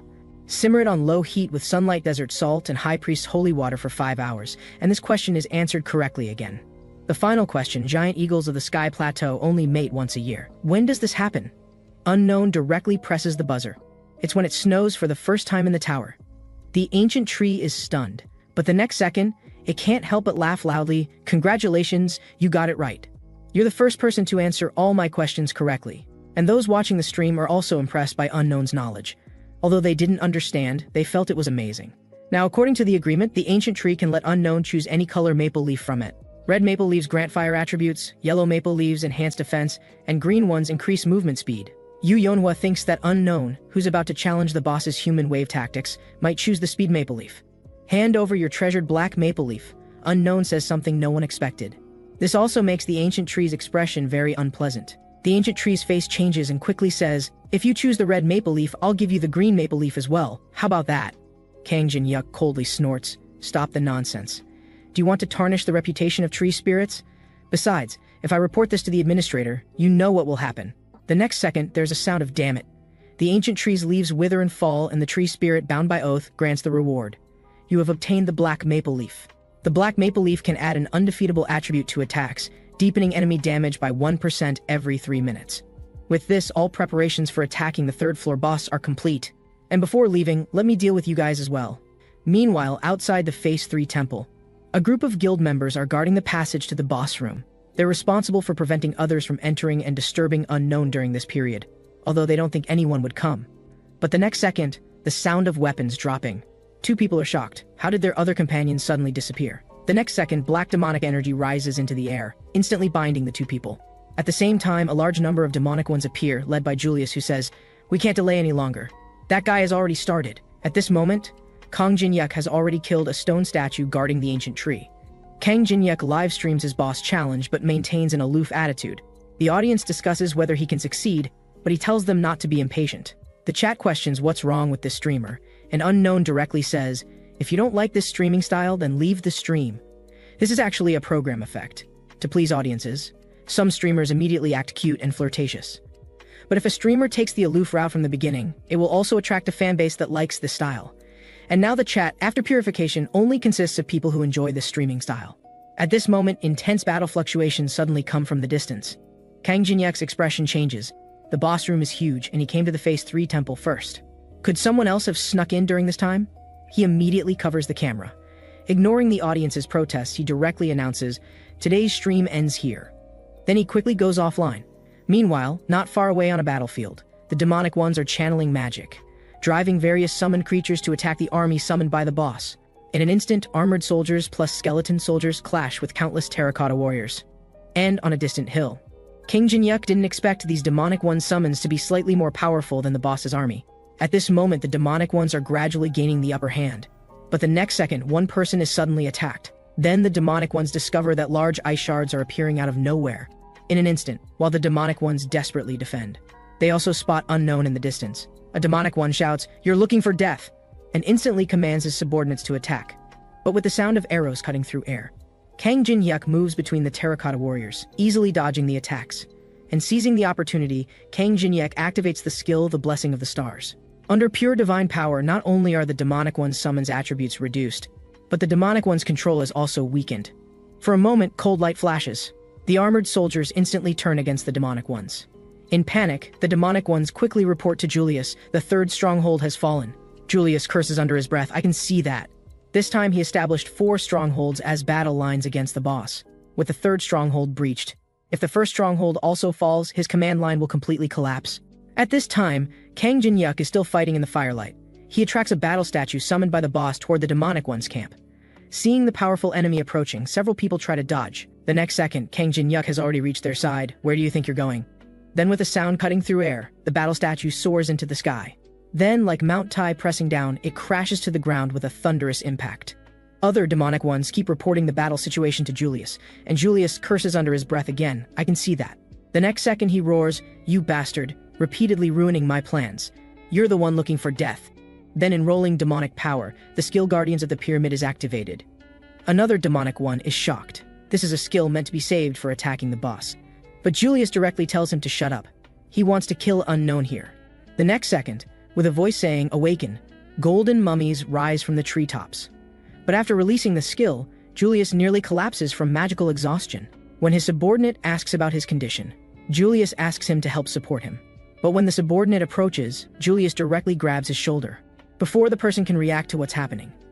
The next second, he rapidly becomes a dried corpse, while Julius's own magical power rapidly increases. Kang Jinyuk didn't expect him to turn on his own people. The next second, Julius removes his black robe. "Sorry to keep you waiting, now we can start over." Julius summons countless golden mummies to destroy Unknown. These mummies have bandages as hard as iron. Their combined defense and defense create tremendous trouble for Unknown. This scene is witnessed by Melina and Li Chao hiding nearby. They privately admire that Unknown's initial decision to eliminate Julius's subordinates was correct. But he overlooked Julius's own formidable power. Seeing Julius already celebrating at halftime, Li Chao is certain that the operation to eliminate Unknown no longer needs their intervention. But then Melina is stunned. She sees Unknown on the battlefield seemingly deliberately walking on a knife's edge. At this moment, Kang Jinyuk himself gradually enters a wonderful state. In a trance, he can't help but recall a past experience. A sword cultivator once commented that his swordsmanship, while sharp, had its power scattered due to too much focus on force. The sword cultivator picked up a thick rope. A true master can exert 100 times the power with the same force, like wind dancing gracefully, using softness as the foundation, and striking with full force at the right moment. That day's scene appears in Kang Jinyuk's mind like an illusion. Instantly, the system prompts, "Fragments of the skill soul-chasing sword dance have reappeared. Your understanding of the soul-chasing sword has greatly improved." The next second, the short sword in Kang Jinyuk's hand suddenly increases in power 100-fold. Whether mummies, or rocks and earth, all seem like broken cloth and rotten tiles. What shocks Julius even more is that, as Kang Jinyuk swings his sword, his magical power forms a devouring magical vortex. With a thunderous roar, the magical vortex transforms into rolling sword energy bursting forth. This is the 5th form of soul-chasing sword dance. Soul-chasing sword dance skill 5, soul-chasing annihilation. The mighty sword energy instantly sweeps through Julius and all his men. In the moment of life and death, Julius activates his double-sided shield skill to desperately resist. Inwardly cursing the Tower of Trial, it's only been half a year since it became reality. How could this kid be so ridiculously strong? The next second, his staff can no longer withstand it and suddenly shatters. His figure is sent flying like a broken sandbag. For a moment, dust swirls around. When the smoke clears, only Julius remains, crawling slowly like a beaten dog. At this moment, he's afraid. He finally realizes he can't defeat Unknown at all, and now he just wants to escape. At the same time, he shouts, "Quickly, come protect me," trying to call Melina and the others. But the only response is from Unknown. "You and your student are exactly alike, starting with great momentum. But at the first sign of defeat, you become a coward who only knows how to run. He must have learned from you." Hearing this, Julius seems to think of something and says in disbelief, "So it's you. You're Kang Jin-yek. Give my regards to your student. Afraid he might be bored on his journey. I'll send you to join him."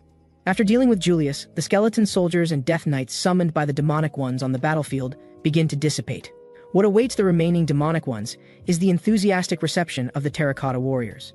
On the other side, Kang Jin-yuk goes to another temple.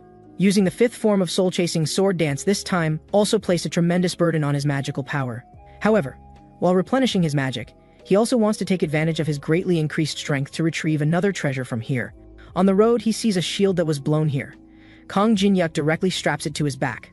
The last time he used a shield was a very distant memory, and this memory is just like now. You agree, right? With a thunderous sound, appearing before Kang Jin-yuk are the temple's guardians, the four great kings. The four great kings want to say overestimating yourself and launch an attack. But as Kang Jin-yuk blocks with his shield, then continuously dodges, a flash of blade light instantly kills two of the kings. At the same time, Kang Jin-yuk mutters, "Quickly hand over the key." Seeing how strong the newcomer is, one king quickly retreats while reaching into the void. In a flash of green light, a golden lotus key suddenly appears in his hand. But the next second, this king suddenly inserts the key into his own body. Kang Jin-yuk is shocked, then sees a precious lotus rising into the air. Kang Jin-yuk mutters, "Can't win, so you're calling for help? How arrogant." At this moment, dazzling light shines from the flower's top. Then, with a thunderous roar, the system prompts the bodhisattva of 1,000 arms and eyes. Avalokiteshvara has appeared. The 1,000-armed Avalokiteshvara mutters, "The four great kings haven't called me out in a long time. I really didn't expect someone could force them to this extent." Kang Jin-yuk mutters, "What's this? I'm still going to defeat this floor's boss next. Although you're very courageous, you truly don't know your limits." Kang Jin-yuk doesn't continue the chatter, and directly raises his shield. Right now, he has no intention of chatting idly with a stone statue. Sensing Kang Jin-yuk's fighting spirit, countless weapons appear in the 1,000-armed Avalokiteshvara's hands. At the same time, the 1,000-armed Avalokiteshvara sneers, "You've made a wrong decision." The next second, sounds of cutting through air ring out. Continuous impacts head straight for Kang Jin-yuk. Feeling the amazing impact force transmitted through the shield, Kang Jin-yuk's heart jumps but immediately calms down. He has methods and opportunities to deal with his opponent, but he only has one chance and must be careful. At this time, Kang Jin-yuk's tenacity aroused the 1,000-armed Avalokiteshvara's fighting spirit. He laughs loudly, "Let's see how long you can last," and instantly charges toward Kang Jin-yuk. Kang Jin-yuk's body becomes surrounded by fierce cold air as he activates the skill Ice Sculpture. Countless ice crystals rise from the ground, instantly blocking the 1,000-armed Avalokiteshvara. However, with the sound of impacts, the surrounding ice crystals are completely shattered after only blocking for a moment. But even so, the 1,000-armed Avalokiteshvara doesn't smile. Instead, he says grimly, "You bastard actually used dirty Western tricks." As his words fall, something suddenly darts out from the dust and fog. The 1,000-armed Avalokiteshvara catches it easily with his fingers. The 1,000-armed Avalokiteshvara mocks, "Foolish human, with just this kind of petty trick." But before he finishes speaking, a blood-red lightning has already struck one of his arms. Kang Jin-yuk mutters, "Don't speak too early." Feeling that the red lightning is continuously causing damage to him, the 1,000-armed Avalokiteshvara's expression turns cold as he asks, "I'm clearly immune to toxins. What did you do?" "This is Blood Demon Spirit. After being hit, it will continuously cause damage." The 1,000-armed Avalokiteshvara frowns and mutters, "No matter, I won't fall for your tricks again." The next second, the 1,000-armed Avalokiteshvara directly tears off his injured arm and throws it down. Kang Jin-yuk knows that losing one arm means nothing to his opponent, and the same trick indeed won't work twice. But Kang Jin-yuk takes a blue pearl from his arm. He's already obtained what he wanted. The 1,000-armed Avalokiteshvara feels something is wrong. You can only blame yourself for not caring about your arm. Kang Jin-yuk activates the fusion skill, instantly fusing the spellbook of the Peltaros princedom with the 1,000-armed Avalokiteshvara's jewel. The next second, the system prompts, "You have obtained the Golden Dawn's Limiton." The Limiton can maximize magical power. At the same time, you have activated Eye of Gluttony. while Kang Jin-yuk obtains the 1,000-armed Avalokiteshvara's stats. He learns that the condition for copying his opponent's skill is to humiliate the opponent with magic and create a magnificent ice sculpture. Kang Jin-yuk mutters, "System, you're getting more and more creative." Then, under the 1,000-armed Avalokiteshvara's puzzled gaze, Kang Jin-yuk takes out the mini gramophone again. Well, since the mandala skill can only be obtained here, the 1,000-armed Avalokiteshvara wants to ask what Kang Jin-yuk is up to. Kang Jin-yuk just answers, "Don't ask, because I don't want to do this either." He dances while playing music in front of the boss. Angered, the boss directly activates the hidden skill mandala to destroy Kang Jin-yuk. Instantly, countless weapons come to hand. The 1,000-armed Avalokiteshvara shouts, "Die!" and launches a fierce attack on Kang Jin-yuk. At this time, after the Solomon enhancement, Kang Jin-yuk's ice sculpture skill has evolved into glacial sculpture. Just raising his hand, thick glaciers surge forth in front of Kang Jin-yuk. The hard glaciers block all of the 1,000-armed Avalokiteshvara's attacks. While Kang Jin-yuk is satisfied with the glacial sculpture effect, the 1,000-armed Avalokiteshvara grits his teeth. The intense battle situation is also seen by Li Chao and his companion hiding nearby. While the two secretly marvel at Kang Jin-yuk's strength, Li Chao stands up but hesitates. Their mission is to eliminate Kang Jin-yuk. But he also understands the 1,000-armed Avalokiteshvara's strength. He's practically the second boss of the third floor. Kang Jin-yuk, who can fight evenly with such an existence, is definitely not someone they two can handle. Melina mutters, "Can we two defeat him together?"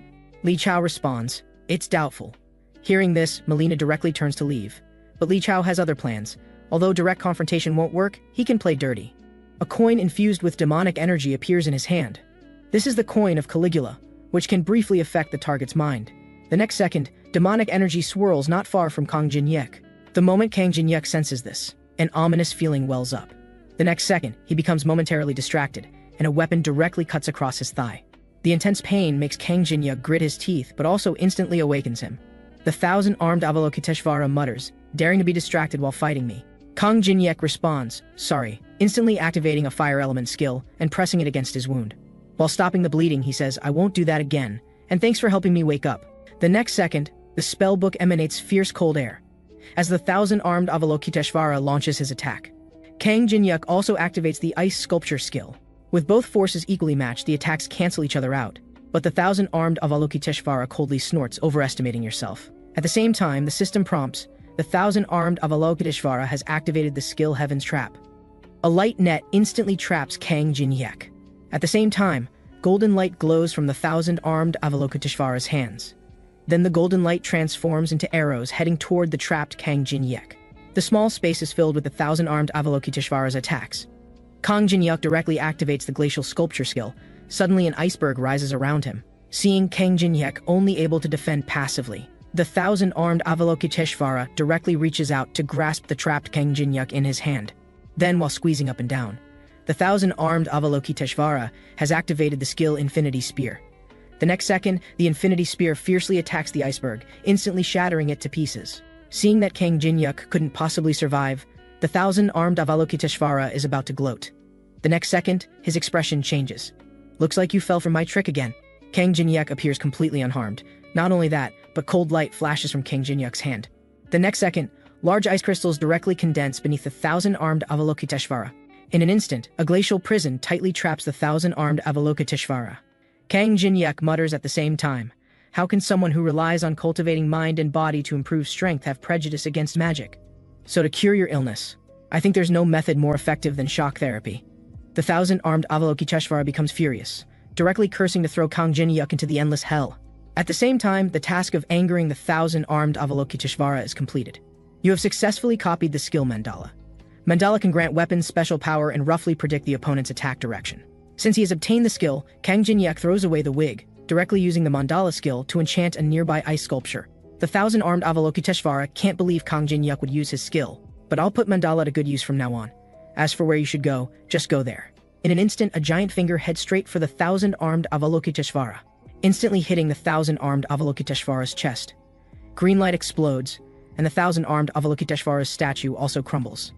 After defeating the 1,000-armed Avalokiteshvara, Kang Jin-yuk obtains a golden lotus key. This is the stone pagoda key.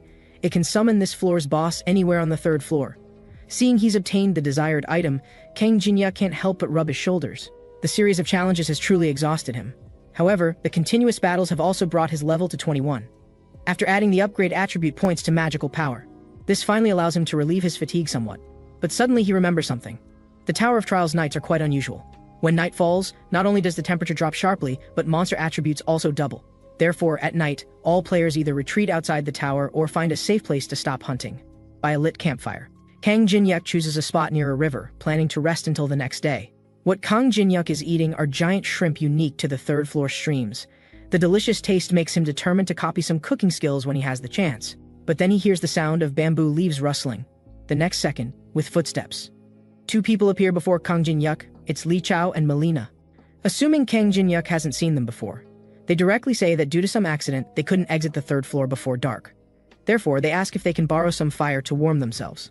Kang Jin-yuk naturally has no objection, just saying, "You two seem quite frozen," and hands over a bowl of shrimp meat. Seeing the delicious food presented before her, Melina is almost drooling. "But we appreciate your kindness. However, someone told us not to accept food from strangers, especially when they're wearing masks."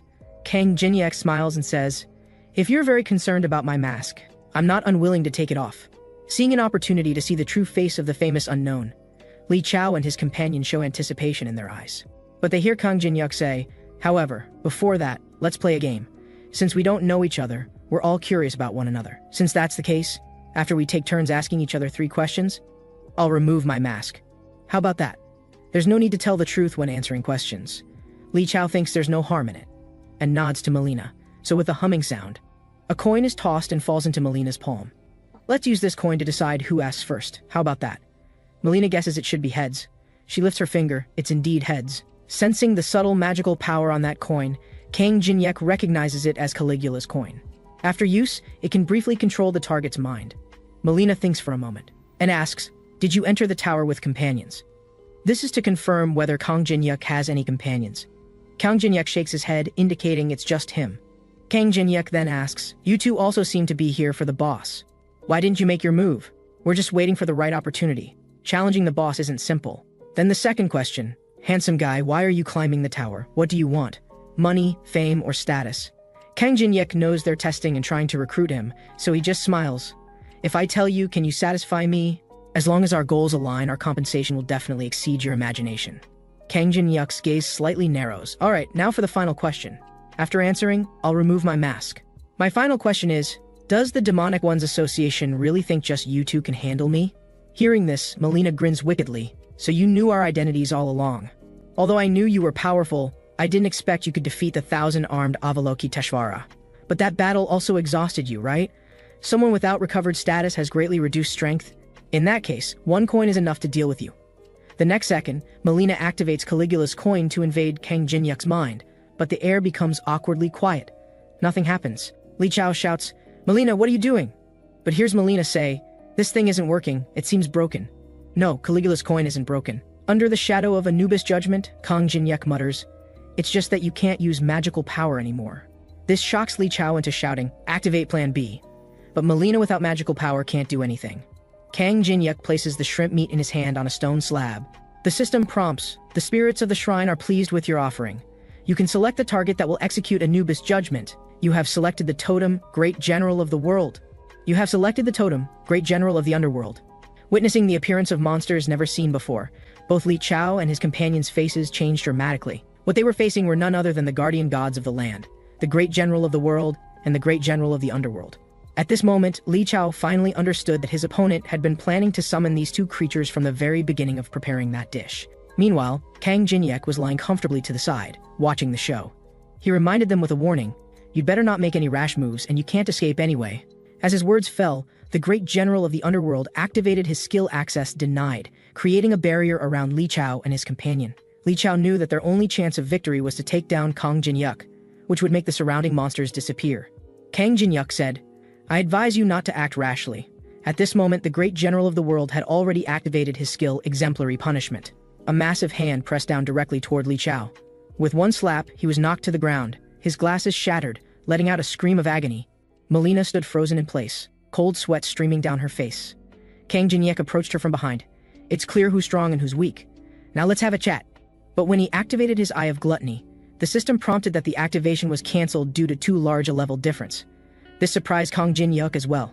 Did my luck value fail to work?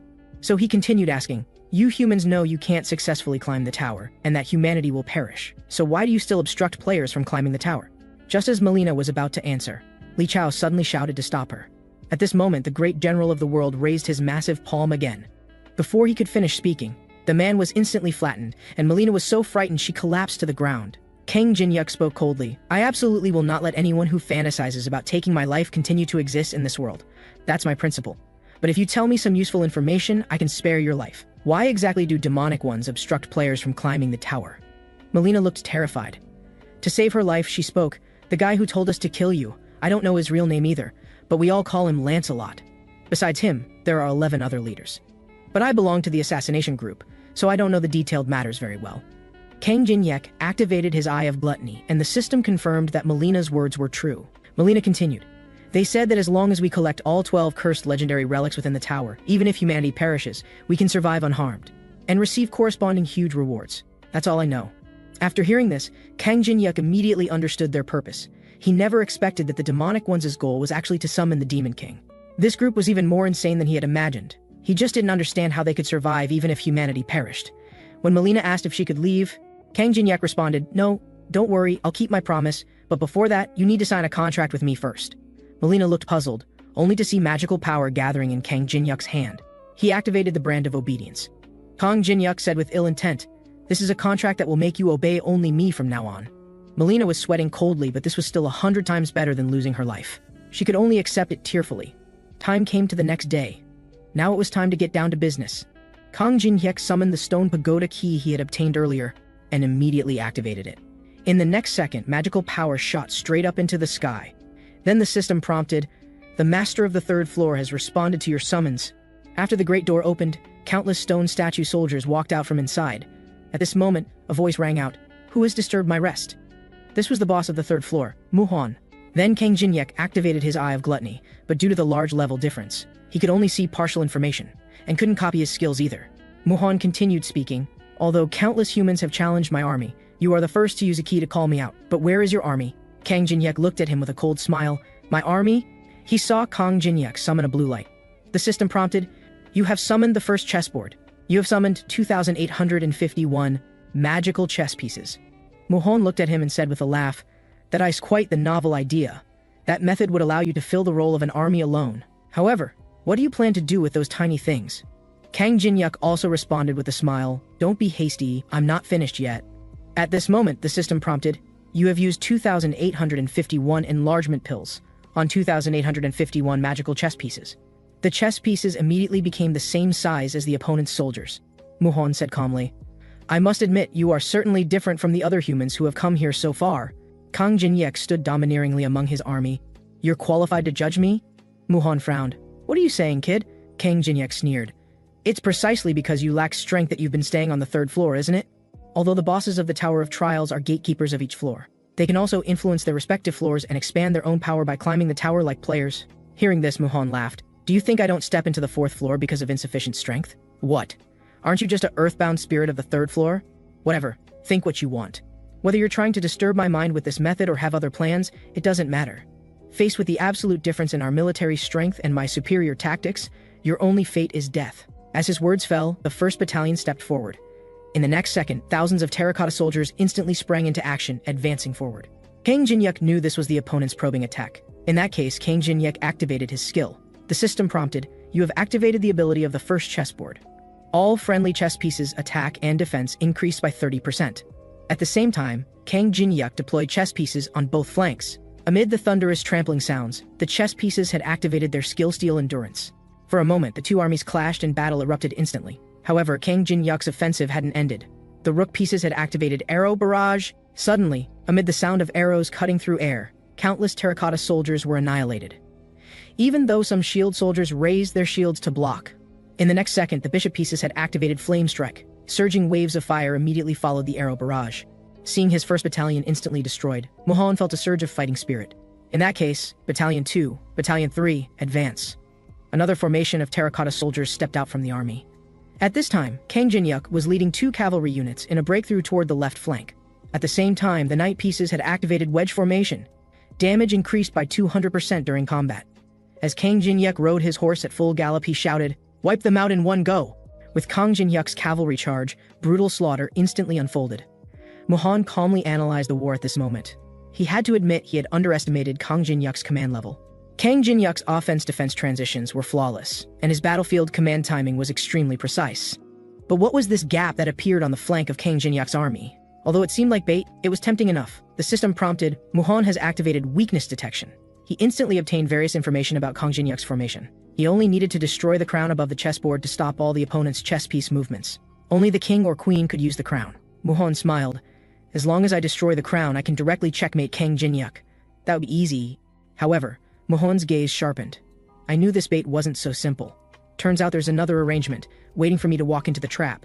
At this moment, amid a slight trampling sound, with graceful bearing and wearing a crown like a queen making her entrance, it was the current chessboard's queen, Alice. Since the opponent had shown their hand, Muhan immediately deployed a battalion of terracotta soldiers to test Kang Jin-hyuk's bait. This time, Muhan sent out 3,000 soldiers, each 15 meters tall, all charging straight at Alice. But Kang Jin-hyuk shouted, "Attack!" in a low voice, completely ignoring Muhan's intentions and still charging straight at Muhan. Muhan smiled. He had already seen through all of Kang Jin-hyuk's arrangements. Kang Jin-hyuk had left a flaw in his base camp to lure him into attacking, and set a trap targeting the crown, all to weaken the guard forces around him and thus gain an opportunity to execute a decapitation strike. But so what? The two sides fighting on the battlefield had already caused changes in the battle situation. Giant terracotta soldiers grabbed smaller terracotta soldiers in their hands, and then hurled them forcefully into the center of Kang Jin-hyuk's formation. For a moment, countless terracotta soldiers rained down from the sky. Flying stones scattered and struck around Alice. When the surroundings quieted down again, Alice was already surrounded by layers of terracotta soldiers. Alice looked at the mud around her with slight disgust. Muhan let out a cold laugh. Checkmate. IT's over. But seeing victory within reach, Muhan's expression tightened. It was strange that Kang Jin-hyuk could remain calm even when his base was being raided. However, judging from the number of troops, the advantage was with Muhan, and he had already lured Kang Jin-hyuk deep into his camp. Now it was time to close the net and finish him off. In an instant, summoning magic was activated. Two powerful statues appeared out of thin air, the statue of David and Ukuzma. After appearing, both immediately locked their hatred onto Kang Jin-hyuk. But seeing the situation becoming increasingly critical, Kang Jin-hyuk couldn't help but smile. Although the situation looked unfavorable, there was still a chance for survival. First, regarding Alice's side, before challenging the boss, Kang Jin-hyuk had discussed with Alice whether she could guard the base camp alone. Alice said of course there was no problem. She was more worried about whether Kang Jin-hyuk could handle it, since that guy could become the gatekeeper of the third floor for a reason. Kang Jin-hyuk said frankly that this was the first time he'd seen Alice praise someone else. Could he be stronger than you? Alice gritted her teeth. If I hadn't been exiled to the corridor, a mere third floor, never mind, I won't mention it. In any case, I'll watch over the base camp. At this moment, the puppets attacking the base camp had already launched their assault on Alice. Bloodlight surged in Alice's hands as she activated her skilled blood spears. In the next second, blood orbs transformed into blood-red spears, instantly shooting toward the surrounding puppets. As the puppets crumbled and shattered, Alice had already activated her skill blood explosion. A bunch of small fry, die. Instantly, violent explosions mixed with bloodlight enveloped all nearby puppets. When Alice landed again, Alice snorted coldly, having defeated all the puppets that had besieged her. Muhan was dumbfounded. He hadn't expected that the opponent, who looked like just a little girl, would have such power. Kang Jin-hyuk took the opportunity to mock, "Don't be surprised. Your biggest mistake was allowing me to enter your formation." The system prompted, "You have activated Blood Demon Spirit." Blood Demon Spirit reacted with Black Leaf. You have obtained new equipment attribute, Mental Breakdown, which can make opponents lose the ability to distinguish between friend and foe. Kang Jin-hyuk smeared the aura mixed with Mental Breakdown onto the spear in his hand. In the next second, he suddenly swung it out. For a moment, purple light spread throughout the formation as the spear swept across. Countless terracotta soldiers' eyes glowed purple, and at the same time, Ukuzma also turned traitor. In the next second, with a "I've been fed up with you for a long time," he directly slapped David across the face. Seeing his terracotta army fall into confusion, Muhan completely panicked. But at this moment, Kang Jin-hyuk shouted, "Don't be a coward, Earthbound Spirit. You look like a clown." At the same time, he activated his skill Glacial Sculpture, blocking Muhan's escape route. Seeing this, Muhan gritted his teeth. He left his subordinates to hold the line and tried to escape first. But seeing the massive statue blocking the way, Kang Jin-hyuk was well prepared and activated his skills Mandala and Glacial Sculpture. In an instant, the Glacial Sculpture became a bow, and the Mandala became an arrow. The system prompted, "Glacial Sculpture and Mandala have resonated. Now is the true moment of checkmate." As a golden light surged forth, instantly piercing through the giant puppet, the golden arrow also shot straight toward Muhan's back. For a moment, dazzling light pierced through Muhan's chest. Instantly, golden light mixed with ice crystals surrounded Muhan. Finally, with a thunderous roar, a massive explosion erupted around Muhan. The system prompted, You have defeated the third floor boss, Muhan. The fourth floor of the Tower of Trials is now open. Time remaining to conquer the next floor, 90 days. Countdown begins now. As everyone looked joyfully at the system prompt before them, Kang Jin-hyuk showed a "that's it" expression, instead looking forward to what rewards the boss would drop. Amid the system's repeated "you have leveled up" notifications, Kang Jin-hyuk's eyes lit up. He had actually obtained an orange treasure chest. Generally, treasure chests from the first 10 floors of the Tower of Trials were the lowest grade red ones. Now that the chest grade was so high, Kang Jin-hyuk understood this was his monopoly skill activating, giving him the best rewards. In the next second, the chest opened. You have obtained pink diamond, you have obtained priority-based selection rights, and so on. Amid the system voices announcing multiple item acquisitions, Kang Jin-hyuk smiled. These rewards are truly luxurious. However, Kang Jin-hyuk's expression shifted again. The last item in the chest was actually the Solar Eclipse Stone. This was an item that could play a major role on the next floor, the fourth floor. Seeing Kang Jin-hyuk's mischievous smile, Alice was speechless. Every time she saw that expression on Kang Jin-hyuk's face, she couldn't appreciate it. But even so, he didn't seem so annoying after all. At the same time, representatives from the world's guilds gathered together. Unknown had successfully solo cleared the third floor that they had been unable to conquer, and their feelings at this moment were truly complex. However, this also meant that the 90-day countdown for each floor was refreshed, so those fighting for humanity's survival didn't have as much pressure. But that kid Tan Wei had a sour face. Unknown's solo clear didn't benefit these guilds at all. Not only had they not obtained the items from challenging the boss, but the prestige of the major guilds would also be diminished for being inferior to a single player. Hearing this, Teresa directly scolded Tan Wei. What bullshit are you talking about? They had almost been forced to cooperate with the demonic ones before. Unknown finally cleared it and saved humanity, yet you're still talking about profit? Saying this, Teresa looked at Park Jin-ho, Maria, and other guild representatives. But Teresa's expression changed as she was met with everyone's silence. Seeing this, Teresa understood. These guys were a bunch of selfish people who put their own interests above all humanity. In that case, I voluntarily withdraw from the conference starting today. Hearing this, Maria panicked. She had spent so much effort to make Teresa a member of the conference, and now Teresa wanted to leave? She disagreed. Patrick also said the conference isn't a place you can come and go as you please. This is a place for the most elite people to join in order to protect humanity. Once you leave, you can never return. Do you trust that person so much? In the next second, the door was pushed open without hesitation. Yes, I trust him. I trust him enough to entrust my life to him. At the same time, Kang Jin-hyuk was enjoying a rare moment of leisure. At this time, a phone call came in. It was actually from Yu Yeonhwa. Yu Yeonhwa's voice on the other end of the phone was very low. She said her grandfather was seriously ill. Hearing Yu Yeonhwa seek his help, Kang Jin-hyuk immediately asked for the address and was about to rush over. In his memory, Yu Yeonhwa was the granddaughter of the top domestic figure, legendary martial artist Yu Chon-young. In Kang Jin-hyuk's impression, she was an optimistic and strong woman.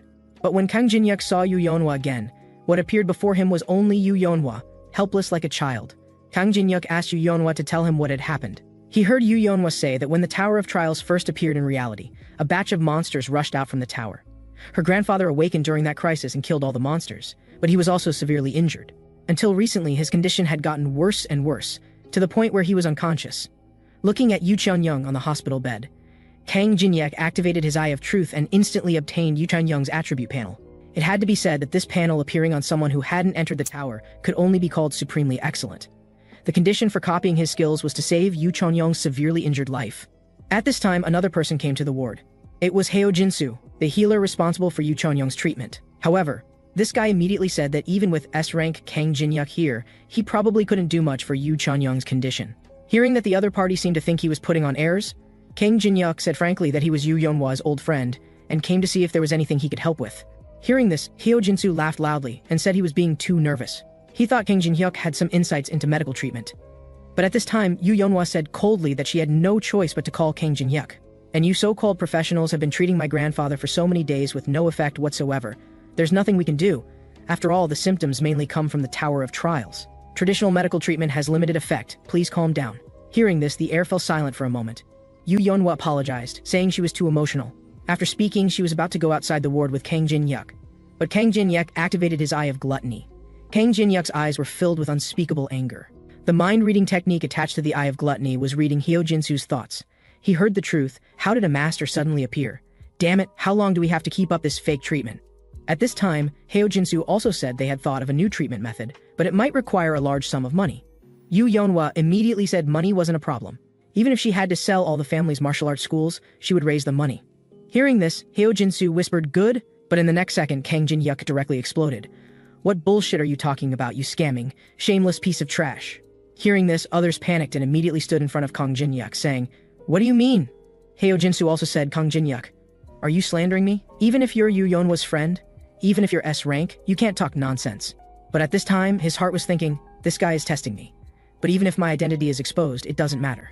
I've already dispersed my borrowed name accounts and cryptocurrency wallets to 7 different places. Even gods couldn't trace them. So you do have borrowed name accounts and crypto wallets, huh? Just how much have you embezzled? Hearing this, Heo Jinsu's face changed. You're making baseless accusations. What evidence do you have? At this time, in Kang Jinyuk's perception, this guy was thinking, how much does this guy know? He wouldn't even know about the Black Cloud Guild's contact with the Tower Dwellers, would he? Hearing this, Kang Jinyuk was stunned. Wait, Tower Dwellers. The residents inside the tower actually had contact and cooperation with humans in the outside world? Now that his deeds were exposed, Heo Jinsu could only run. But in the next second, there was a bang. Yu Yonhwa firmly pressed the door shut with her foot while saying coldly, "Good. You dare to deceive me. Let me break your legs." But just then, Kang Jinyuk whispered, "Yonhwa, calm down. The urgent matter now is still how to treat your grandfather." Seeing this, the black-hearted Dr. Heo Jinsu knew his chance to live had come. So he immediately said that Yu Chonyung could survive until now thanks to him. He needed to go out and get medicine now, so they shouldn't be ungrateful. Seeing that this guy was still treating them like fools even at this point, Kang Jinyuk simply said, "Sorry, Yonhwa, I changed my mind. You should give him a kick after all." In the next second, Yu Yonhwa delivered a 360-degree spinning Thomas sidekick directly to that scumbag's face. Kang Jinyuk frowned as he looked at the seriously ill Yu Chonyung. Yu Chonyung had magical power rampage syndrome. If it were an ordinary person, developing this condition to the current stage would be absolutely fatal. But Kang Jinyuk had a way to treat it. As he spoke, a blue glow appeared in his hand. Seeing the object in Kang Jinyuk's hand, that scumbag was shocked, recognizing it as the legendary healing artifact, the elixir. Kang Jinyuk smiled. The elixir's healing effect was extraordinary, and its value was immeasurable. Although using it on Yu Chonyung, whom he barely knew, was overly extravagant. As long as he healed Yu Chonyung, he could copy his excellent skills. This deal was completely worth it. Thinking this, Kang Jinyuk directly poured the elixir onto Yu Chonyung. For a moment, blue light enveloped Yu Chonyung. Although it looked painful, Yu Chonyung's symptoms soon completely disappeared. Seeing this, Yu Yonhwa could no longer hold back her tears of excitement. At the same time, the system prompted, "You have met the copying conditions. You have copied the skill Pure Meditation. Pure Meditation can absorb magical power from the air and increase magical power recovery speed by 30%. While Kang Jinyuk and the others focused their attention on Yu Chonyung, Heo Jinsu was already planning to sneak away quickly. But Kang Jinyuk turned back and kicked him. "Come with me to a quiet place. I have something to ask you." So they came to a storage room. Kang Jinyuk whispered, "Don't worry, I won't kill you. Just return the money you scammed from Yu Yonhwa." Hearing such lenient conditions, Heo Jinsu was stunned. The other party shouldn't let him off so easily. But before he could think it through, Kang Jinyuk said, "Of course, if you don't want to live, I don't mind killing you." So on the other side, Yu Yonhwa's phone received a transfer notification. Outside the hospital entrance, Heo Jinsu was frantically running away. He hadn't expected Kang Jinyuk to really let him go. Standing on the rooftop, watching that person's figure, Alice, sitting on Kang Jinyuk's shoulder, was still a bit puzzled. You just let him go like that? Of course not. A bottom feeder like him can't provide any useful information anyway. So Alice, go follow him and see where his hideout is and who he's met. Hearing she could go out and play, Alice immediately sprinted 100 meters. Seeing this, Kang Jinyuk smiled helplessly. He still had other things to do. Soon, Kang Jinyuk used checking the elixir absorption as an excuse to send Yu Yonhwa away. Kang Jinyuk looked at Yu Chonyung still lying on the bed and said, "Now that there's no one else, old man, get up and talk." Hearing this, Yu Chonyung, who was lying on the hospital bed, unexpectedly opened his eyes. "You knew I was awake? I thought I was hiding it perfectly. But I didn't mean to deceive you. I understand. After all, when someone has an incurable disease, but a stranger suddenly appears and cures you, anyone would be cautious." Hearing this, Yu Chonyung smiled. "You young man are so wise, you've said everything I wanted to say. I'm too embarrassed to say anything more." Learning that Kang Jinyuk had a close relationship with his granddaughter and had questions to ask him, Yu Chonyung said frankly, "Please, go ahead." Kang Jinyuk asked, "I want to know what exactly happened during that crisis when you encountered attacks from monsters inside the tower." Hearing this, Yu Chonyung touched the scars on his body and began recounting his memories. That day, Yu Chonyung was originally going to attend a martial arts conference, but he happened to encounter the Tower of Trials invading reality. On the road, space trembled, and a deep purple tunnel appeared out of nowhere. Then countless monsters poured out from it. To protect the weak, Yu Chonyung naturally stepped forward. However, just as he was holding back those low-level monsters to give others time to escape, he heard a voice say, "Interesting." A person actually walked out from among the monsters. That person looked at Yu Chonyung and whispered, "I didn't expect there to be useful people among the outsiders. Let me play with you for a while." Yu Chonyung was attacked by this person. Moreover, this person was extremely fast, far beyond his understanding, and severely injured him with just one sword strike. Recalling that person's terror, Yu Chunyong still felt lingering fear. Hearing this, Kang Jinyuk's expression became somewhat grim. According to Yu Chunyong's description, long hair, ancient costume, and skilled with swords, this inevitably made him think of the martial arts forces from the 21st floor of the tower. He just hadn't expected these guys to actually come outside the tower. Thinking of how they often used unscrupulous means to achieve their goals, Kang Jinyuk felt the situation was troublesome. And what was their purpose? Thinking this, Kang Jinyuk simply told Yu Chunyong that the opponent was very likely a tower resident. Yu Chunyong expressed some concern about this, then immediately stopped caring. He just said, "I heard you've known my Yeonhwa for a long time, right?" Kang Jinyuk nodded.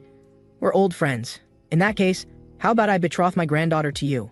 Hearing this, Kang Jinyuk was speechless. Before he could refuse, he heard Yu Chunyong say, "I've lived to this age and have quite some insight into people. They say that to master a field, one must spend at least 10,000 hours of experience. I quite agree with this. Now, the Tower of Trials has only appeared for a few months, yet those awakened ones call themselves experts. In my opinion, they're truly unworthy of the name. But you're different. How should I put it? I can sense from you an aura that has weathered many storms.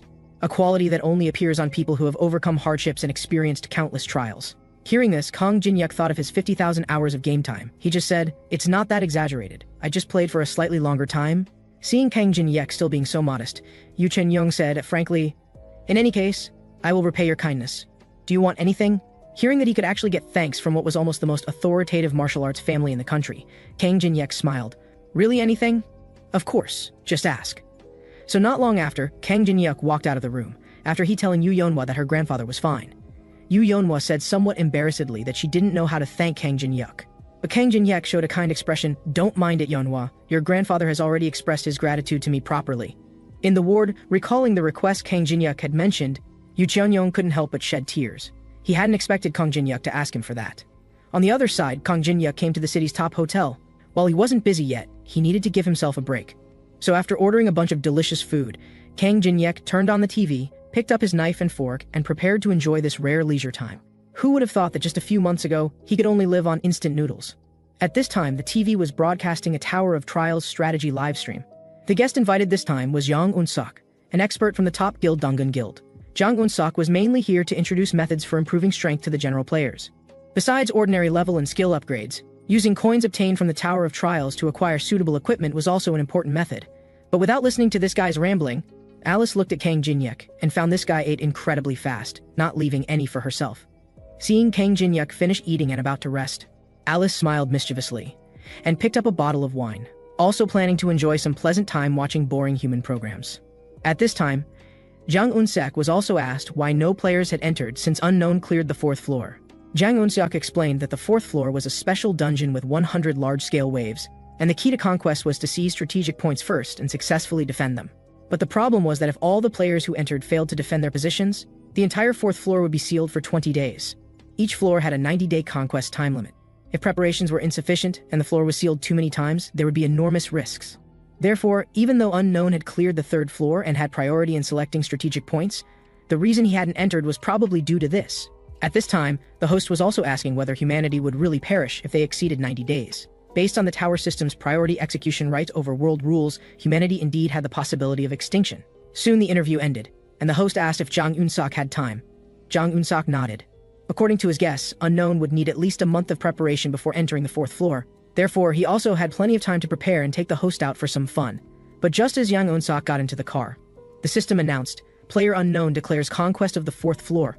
All players challenging the 4th floor, please prepare. The first battle on the 4th floor will begin in 8 hours." Hearing this, only the sound of the accelerator being pressed hard could be heard. Jang Un-sok immediately opened the guild system and urgently issued a notice. All top experts assemble immediately to prepare for the 4th floor battle. At this moment, Jang Un-sok was stunned. He hadn't expected Unknown to announce entry to the 4th floor so quickly, and this meant they only had 8 hours to prepare for the 4th floor. Unknown was simply crazy. On the other side, with the morning sun, Kang Jinyuk slowly woke up from bed. This time, he had enjoyed a really good sleep. "Let's get ready to set off, Alice." At this time, there were only 1 hour, 37 minutes, and 51 seconds left before the first fluctuation began. The 4th floor was a special boss challenge, where players needed to resist 100 waves of zombie hordes composed of ordinary and special zombies to clear it. As players, the game system granted players 2 resistance methods. First, deploy defense towers with over 1,000 combination types as reasonably as possible. The second was to choose strongholds that could defend efficiently. However, as the protagonist, Kang Jin-hyuk had other plans. System notification: congratulations on being the first to enter the 4th floor of the Tower of Trials. Other players will also enter the 4th floor in 20 minutes. Ignoring the system notification, Kang Jin-hyuk went straight to an abandoned stadium, the Sangam World Cup Stadium. This stadium was a special stronghold in the entire 4th floor, and also Kang Jin-hyuk's purpose for coming here. He wanted to use his stronghold priority designation right to seize this stronghold first. System notification: you have successfully occupied the stronghold. You have scattered Soishi grain. You have planted 5 solar seed. You have used natural water. Plant growth speed increased by 20%. While Kang Jin-hyuk was preparing the stronghold, other players also entered the 4th floor, one after another. At this time, brother Jin-hyuk, we're here. It was Yu Yeonhwa and Lee Tae-min who came to form a team at Kang Jin-hyuk's invitation. In addition, Jin-hyuk, long time no see, there was also Saint Teresa. At this time, others also noticed the gathering of Kang Jin-hyuk's group. It didn't matter if they didn't look, but once they did, they exclaimed, "How are they all famous players?" Yu Yeonhwa and Lee Tae-min were also somewhat surprised about how a celebrity player like Teresa would appear here. But Teresa stated directly that she had left the guild, so she could now act freely. And this time, it was Kang Jin-hyuk's invitation, which she didn't dislike. On the contrary, she quite liked being with Kang Jin-hyuk. Soon, Kang Jin-hyuk roughly explained his idea of gathering everyone, mainly to form a team and defend at the stronghold he had selected. However, Yu Yeonhwa and Lee Tae-min felt somewhat embarrassed hearing this. When the zombie horde came, it would be like mountains and seas. Could just a few of them handle it? What's the problem with that? Difficulty makes it interesting, doesn't it? And I specifically chose the stadium as our stronghold. It wouldn't be that Sangam Stadium, would it? That's a super large stronghold that requires at least 100 people to defend. My good brother, this isn't like when we used to play games online. If you die here, you're really finished. Your personality really... Seeing these people arguing, Teresa just wanted to say, why does Jin-hyuk seem so perverted? In any case, trust me. For us, that stadium is the best stronghold location. But Jin-hyuk, I also have a question.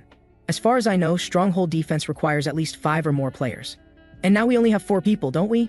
Kang Jin-hyuk responded with, don't worry, the last person will be here soon. As soon as he finished speaking, a person descended from the sky with undisguised killing intent.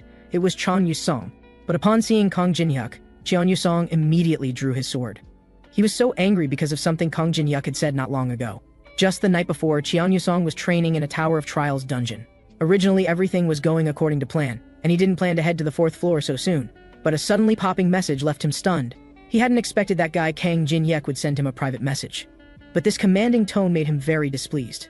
He was just a defeated opponent, not a slave. And seeing that Cheon Yu-song hadn't replied for a long time, Kang Jin-hyuk immediately sent another message, full of arrogant attitude. If you come now, I'll fight you without using my left arm or right leg. Cheon Yu-song knew Kang Jin-hyuk's personality well. He would never do anything without benefits. Subsequently, Kang Jin-hyuk kept sending challenges to Cheon Yu-song relentlessly. Even though Cheon Yu-song endured again and again, he finally broke down under one particular message. You scared? As they say, you can kill but not humiliate. How could a standard tough guy like him withstand such mockery? So he came to Kang Jin-hyuk's appointed location with his Qianlong sword. And Cheon Yu-song was the 5th teammate Kang Jin-hyuk had tricked into coming. Kang Jin-hyuk then looked at Cheon Yu-song's Qianlong sword. It was indeed an attribute sword, a weapon that could launch long-range attacks by injecting elemental magic. It completely made up for the swordsman's shortcoming in long-range attacks. Coming before Kang Jin-hyuk, Cheon Yu-song immediately shouted, "Today I'll show you who is scared." Kang Jin-hyuk kindly reminded Cheon Yu-song. The current attribute sword was still only a semi-finished product. Although the semi-finished product's power wasn't low, only the complete attribute sword could unleash its full power. And the random treasure chests on the 4th floor just happened to have the synthesis materials needed for attribute swords, importantly the fire attribute that Cheon Yu-song needed. Cheon Yu-song was now burning with anger, angrily rebuking Kang Jin-hyuk for his promises one after another. Everyone knew the random treasure chest's winning rate was ridiculously low.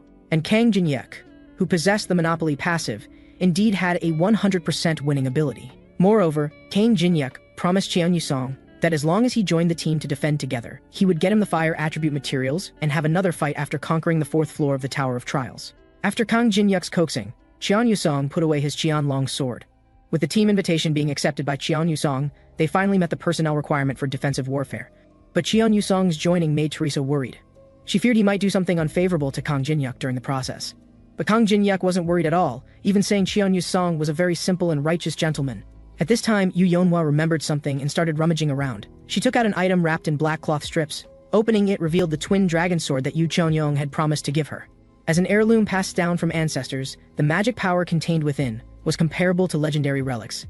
This made Yu Yeonhwa very curious about what method Kang Jin-hyuk had used to make her grandfather bear to part with it. And besides being optimistic about Kang Jin-hyuk, Yu Chonyong naturally wanted to secure a good marriage for his granddaughter. After returning to the stronghold, Kang Jin-yuk made battle plans with the 4 people. This made Cheon Yu-seong curse silently in his heart, so he was just looking for another scapegoat. That's why he found himself. Kang Jin-yuk, please be a decent person. And at the Sangam Stadium that Kang Jin-yuk had occupied, a group of uninvited guests had already gathered. From one person's sword, the patterns on the blade made Kang Jin-yuk think of something.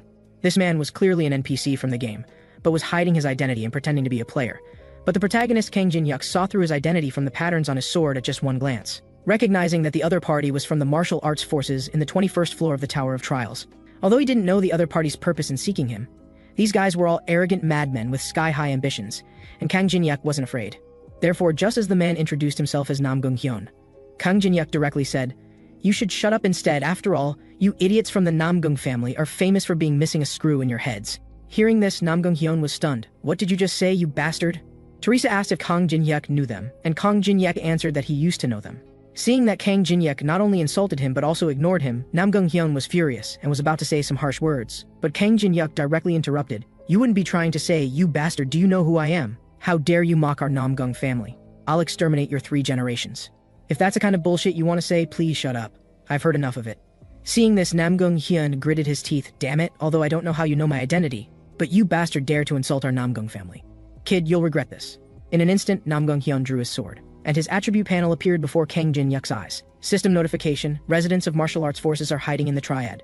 Expose all hidden members to copy any of their skills. Seeing this, Kang Jin-yuk's heart stirred, so there was more than one martial artist among this group. This formation seemed impressive, but he didn't know what their purpose was. However, regardless, the other party had delivered themselves to give him a chance to copy skills, which couldn't be missed. Kang Jin-yuk immediately notified the others to prepare for battle. In an instant, the 2 sides clashed, and battle erupted. Among them, Lee Taemin activated the skill Mechanical King, instantly summoning a huge mechanical tank to begin remote suppression. Yu Yeonhwa activated the skill No Retreat. As long as she didn't retreat, she could gain 15% damage reduction to serve as the team's tank. Teresa also entered combat state, as a mobile unit guarding everyone's rear. Finally, Kang Jin-yuk looked at Cheon Yu-song and said, "I need 3 minutes to play something big with them. Can you buy me some time?" A mere 3 minutes is completely unnecessary, because before that, these guys will be defeated by my hands. In battle, Teresa activated Skills Battle Song and Divinity Reinforcement. For 10 minutes, all team members' attributes increased in combat effectiveness. In an instant, Lee Taemin's artillery became more fierce. Yu Yeonhwa also reaped the battlefield like the god of death.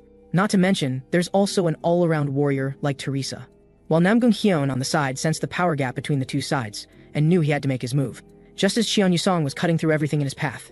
Hearing Namgung-hyun's provocation, "Looks like not all of you are completely useless." A sword fell, and a man suddenly appeared in front of Cheon Yu-song. In an instant, a blade flash swept past Cheon Yu-song. It was Namgung-hyun who had been waiting for his chance. "Looks like you know how to use a sword a little, but that's about it.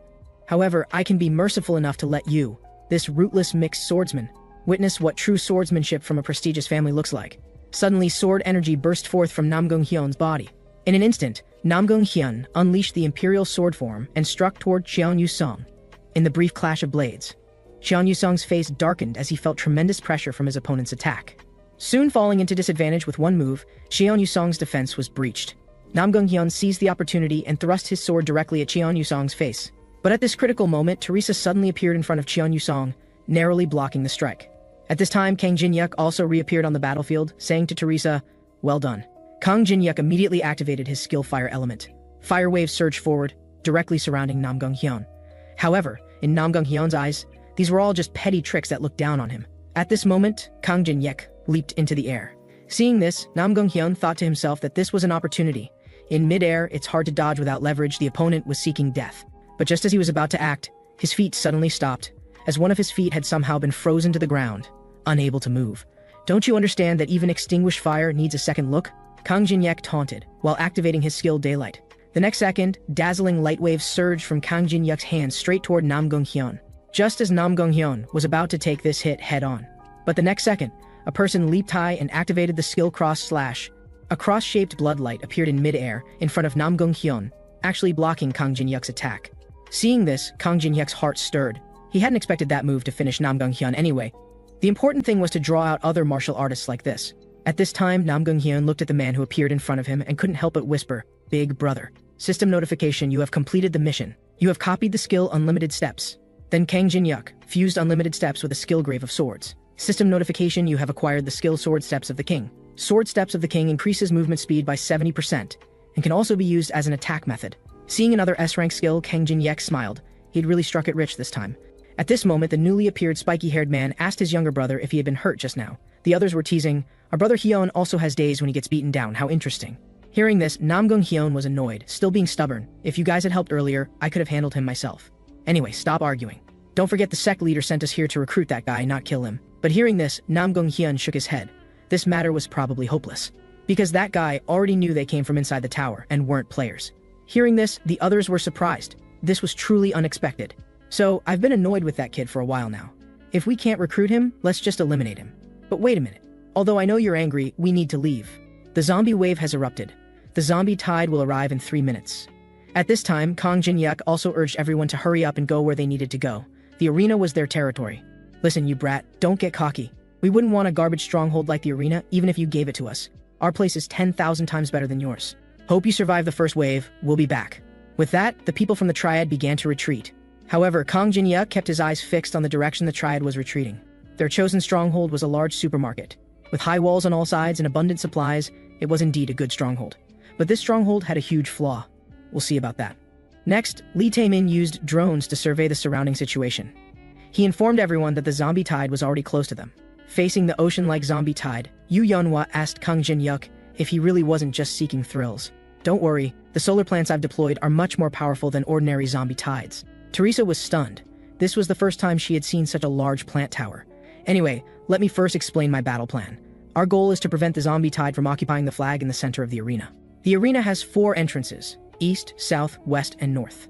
I've already deployed solar plants at all of them. With their power, they can not only easily resist the zombie tide, but we also hope to use the stronghold's huge area to get the maximum rewards. However, although these plants are powerful, they have a 1-minute cooldown period at regular intervals. Our task is to hold off the remaining zombie tide during that 1 minute." Hearing this, Cheon Yu-seong directly walked to one side. "Then I'll be responsible for the west direction," Kang Jin-yuk reminded him. "You better not get bitten. Those things are quite accurate when they bite." "Are you saying I can't even handle those trash zombies? Because you also said earlier that you'd handle those martial artists, but ended up getting beaten up instead." Seeing Kang Jin-yuk bringing up sore spots, Cheon Yu-seong could only respond with a friendly gesture. Then Kang Jin-yuk had Lee Tae-min stay in the center, using drones to scout and provide support at any time. Yu Yeonhwa and Teresa would guard the north and south entrances respectively. Seeing everything was ready, everyone, prepare for battle. At this time, Kang Jin-yuk also summoned his twin dragon's sword. He couldn't wait to test the power of these twin swords. System notification: first zombie wave begins. Then, from the moment the first zombie stepped into the arena, behind it emerged a vast zombie tide that stretched beyond the horizon. Countless zombies poured into the arena entrances like madmen. At the same time, the solar plants activated sunlight. In an instant, a huge fireball shot out from the top of the plants. Fire lit up the sky, frantically melting the surrounding zombies. Feeling that amazing power, Yu Yeonhwa was shocked. She felt that if this continued, they wouldn't have anything to do. Soon, the surging zombies had been completely incinerated, and the solar plants also entered cooldown time. But the zombies weren't just one wave. Seeing this, amid the sword-drawing sound of Kang Jin-yuk's blade, "Everyone, the real defense battle begins now. Hold on for 1 minute and victory is ours." Looking at Kang Jin-hyuk behind her, Teresa's heart stirred. As if noticing Teresa's gaze, Kang Jin-hyuk also responded with a reassuring look. Suddenly, countless memories of going through hardships together with Kang Jin-hyuk flooded Teresa's mind. Since leaving the guild, she had never felt so at ease. Just as Kang Jin-hyuk said, for precious companions, what she was doing now was what she should do. So, let's fight for this trust. Through everyone's continuous fighting, Kang Jin-hyuk's team achieved a small-scale victory. Killing zombies could also drop solar energy, which could be used to upgrade plant towers or plant new plant towers. Kang Jin-hyuk used the newly acquired solar energy to purchase combative plant, ice plant, rocky plant, and explosive plant seeds, planning to continue expanding the plant towers. 2 combative plant seeds were given to Teresa and Yu Yeonhwa to plant in the east and south directions of the defensive stronghold. The ice and rock seeds were given to Lee Tae-min and Cheon Yu-seong to plant in the center and west direction of the stronghold. As for the final explosive plant, Kang Jin-hyuk had other plans. At this time, Yu Yeonhwa asked if these seeds could just be planted directly. Kang Jin-hyuk shook his head. "Time is urgent now. We need to use special methods to grow them to a usable size."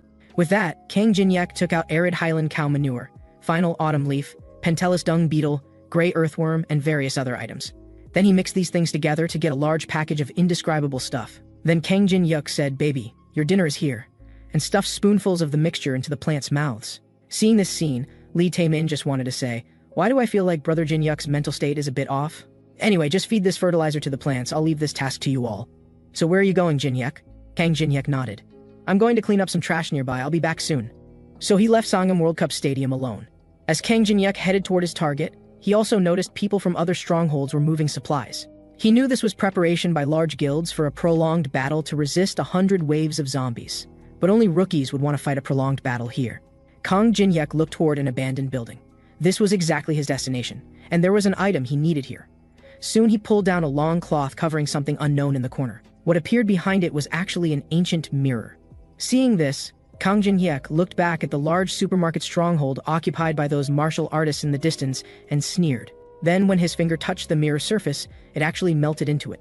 At the same time, in the food storage warehouse of the supermarket stronghold, an arm suddenly extended from an identical ancient mirror. The next second, Kang Jinhyuk actually passed through from the mirror. On the other side, Nam Gung-hyun was still throwing a tantrum about not beating Kang Jinhyuk. The blue-haired woman nearby would usually say a few words about Nam Gung-hyun's whining, but this time she was unexpectedly quiet. She said, "We were originally supposed to cultivate forces outside the tower. Since that guy won't submit to discipline, why don't we eliminate him as Nam Gung-hyun suggested?" This made the spiky-haired leader fall into thought. Honestly, given Kang Jinhyuk's strength, he really wanted to recruit him. But as his companion said, keeping him might be a disaster. But just as he was considering this, a violent tremor came from all around. Everyone was shocked, and then they saw someone running over in panic, saying that something had happened to their food storage warehouse. As soon as he finished speaking, a huge plant broke through the floor and rose from the ground. In the smoke and dust, a figure appeared and said, "My cherry saw you had too much stored food and was worried you'd get indigestion, so it ate it all for you. Why don't you quickly thank the cherry?" The arrival was Kang Jinhyuk. Seeing this, the spiky-haired man was stunned, especially seeing that the plant was still continuously destroying the stronghold, which made him urgently tell Kang Jinhyuk to stop. "You bastard, you know what stupid thing you're doing?" Kang Jinhyuk picked his ear. "You mean that queen thing?" Hearing this, the others were shocked. How did this guy know? Kang Jinhyuk continued. "Before the third wave, once a large stronghold with more than 200 defenders is destroyed, the fourth floor's ruler, the Mother of the Death, will appear. That's the so-called queen. I was worried about finding such a large stronghold before. But fortunately, here it is right in front of me. Are you crazy? You know that even if all current players unite, they can't beat you, and you still want to summon her? What exactly do you want to do?" Hearing this, Kang Jinhyuk sneered. "Don't compare me to you guys. As for my purpose, because I'm too lazy to play this zombie game 100 times. With that, Kang Jinhyuk patted the violent plant and left it with destruction orders.